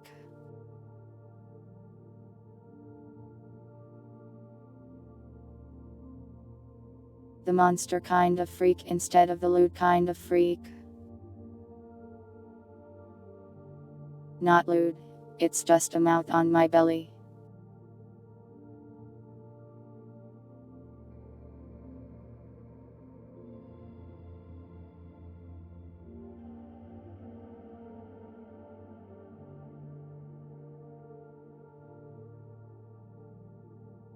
Dogs, if it's the one I am talking about, that would get me in trouble to put on Twitch.tv. Don't take my SZO points.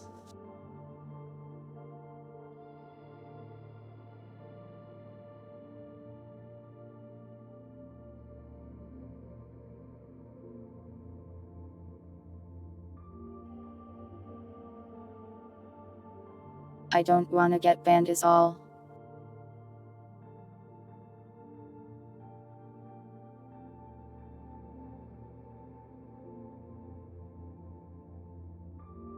Sexy Discord only schedules. I think I could still get in trouble for those. Unless I made the schedule channel 18 only.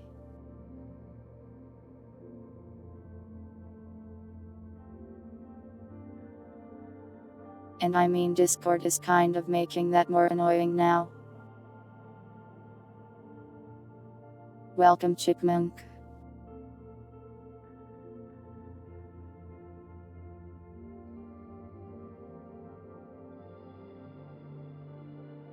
You'd have to give Discord your photo ID just to see a numbers schedule. Lines at the waistline. I don't know, I didn't draw it.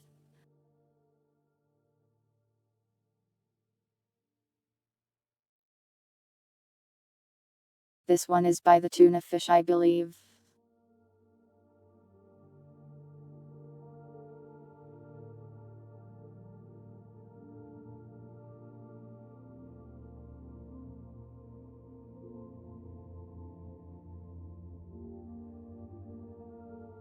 We'll use this one this week. Nobody looks at the schedule on Twitter anyways.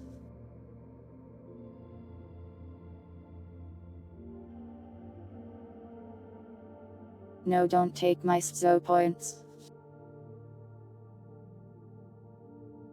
I am SZO, I am just a monster, okay?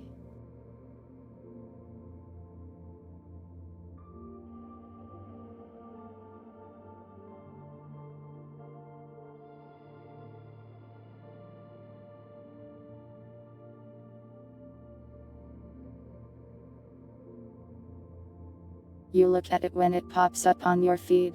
Well, I am glad it's reaching some people. I'll keep posting them there. I should probably try to tweet a little more.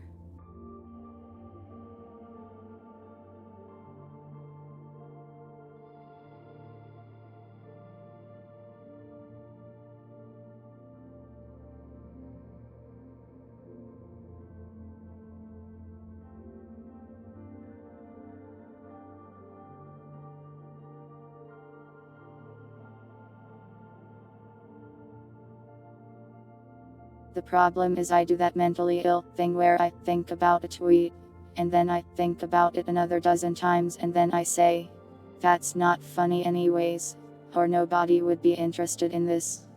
And then I just don't tweet.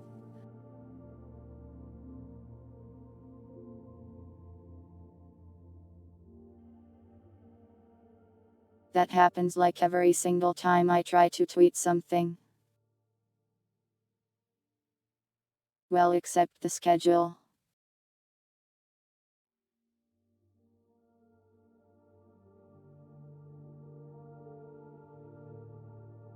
That's why all I post on Twitter is schedules or happy holiday of right now.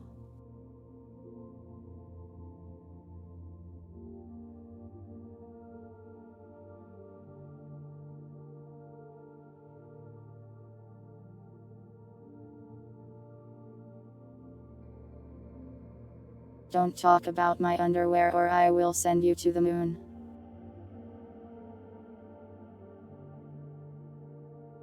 Tweet that randomly. I'll do it right now.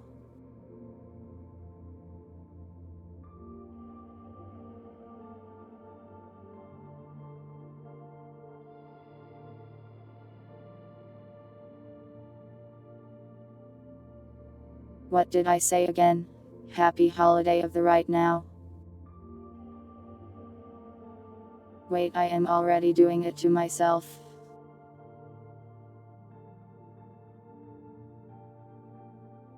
Nah. I am like, but Valentine's Day was just now think I am talking about Valentine's Day ruining the joke. So I have already hit the cancel button and have given up on tweeting. Yeah, I have to choose a blank spot.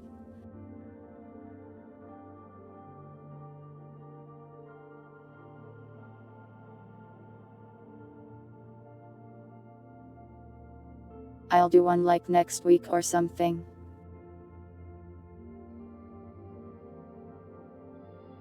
Yeah, the workaround. I could even schedule the tweet. If I schedule the tweet and forget about it. Anxiety gone.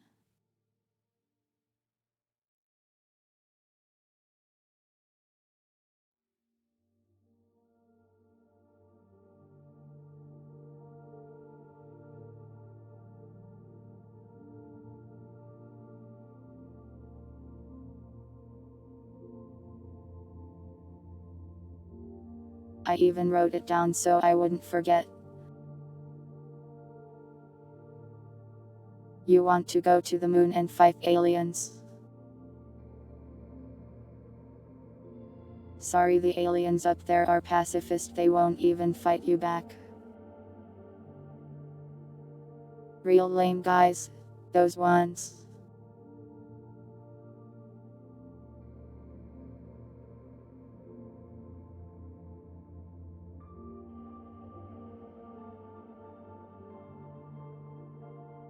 Why do you want to go to the moon? There's nothing there, it's boring there. It's just moon dust and space. There's not even any video games.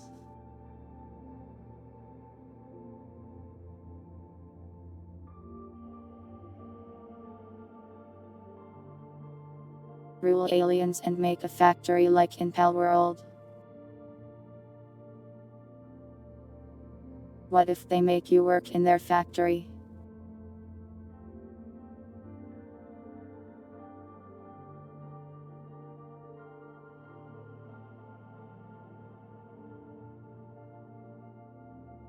You guys are way too receptive and happy when I threaten you. It's not fair. Just let me threaten you.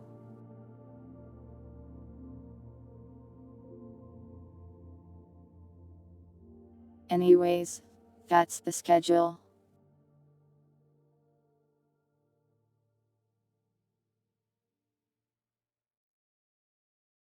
Who else is happy when I threaten them? Pretty much every single one of you.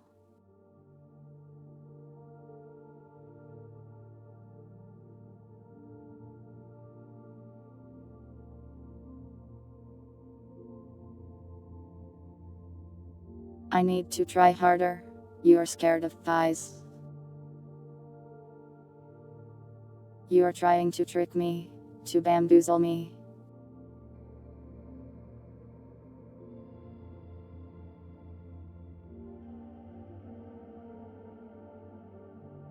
Anyways. Anything else you guys want to talk or ask about? Because I am out of things to do now.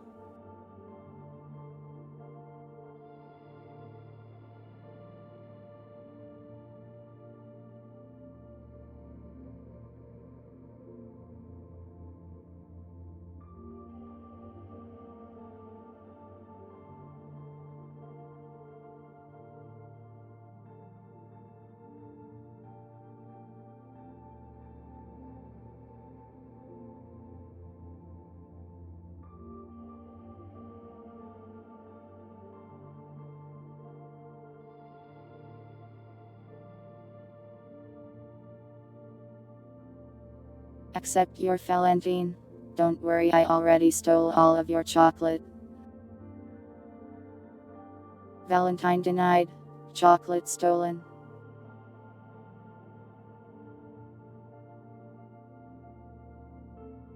So funny story about that.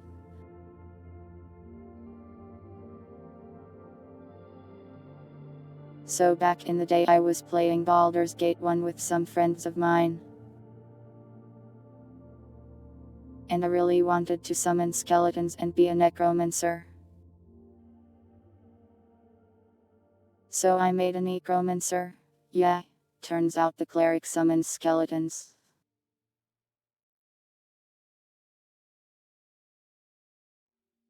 And I only found this out when we ran into an NPC cleric. Hired him, and he could just summon like 5 skeletons. I was so mad.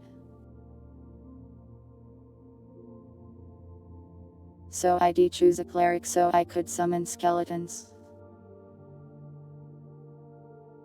That or a wild mage.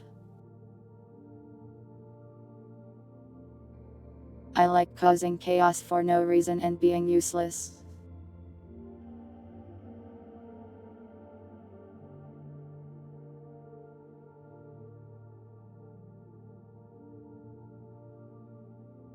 Animate dead is a in Baldur's Gate 1 and 2.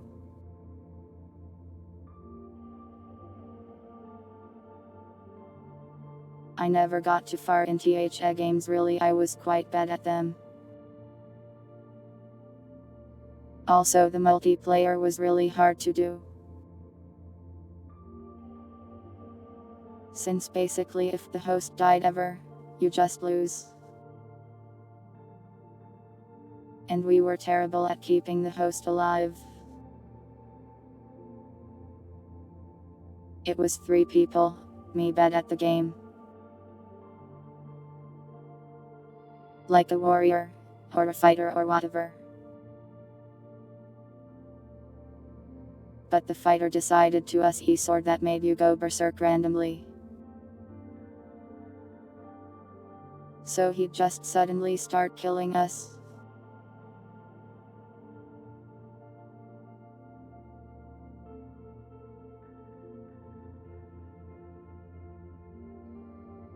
He'd just get madness or whatever and start stabbing us with a sword.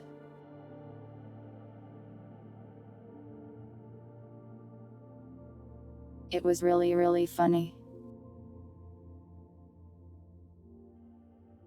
We didn't get far in the game though.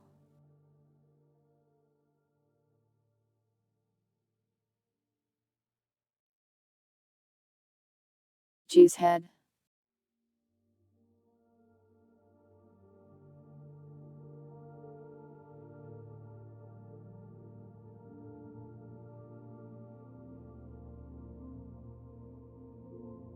I am usually at least decent at games. Baldur's Gate. Pretty bad at them.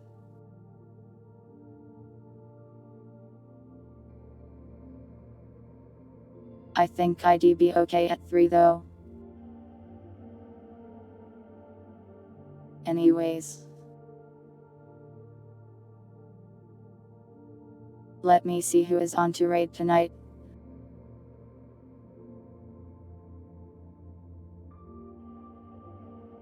How about Barry? Barry bugged.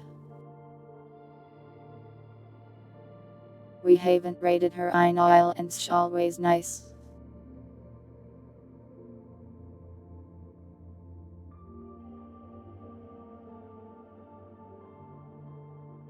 A very cool bug, if I do say so. Help me think of a raid message.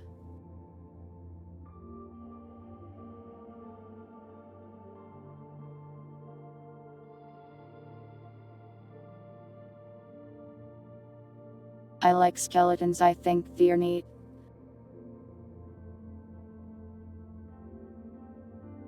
I don't know why I like them so much, but they're so cool, you know.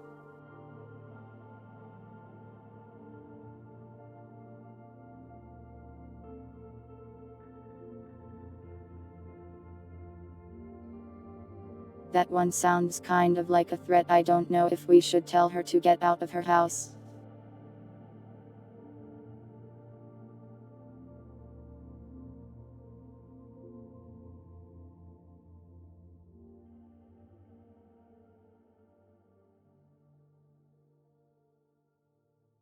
Let's see.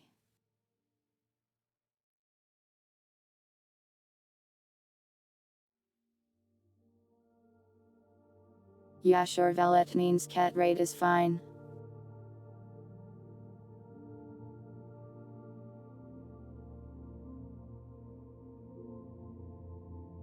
Valentines cat raid, X7192 chart.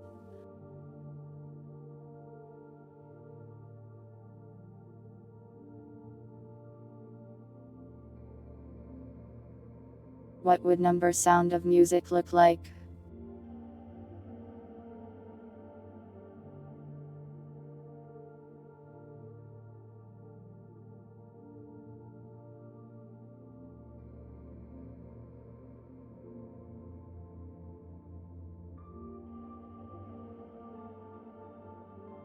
That's all from me for today.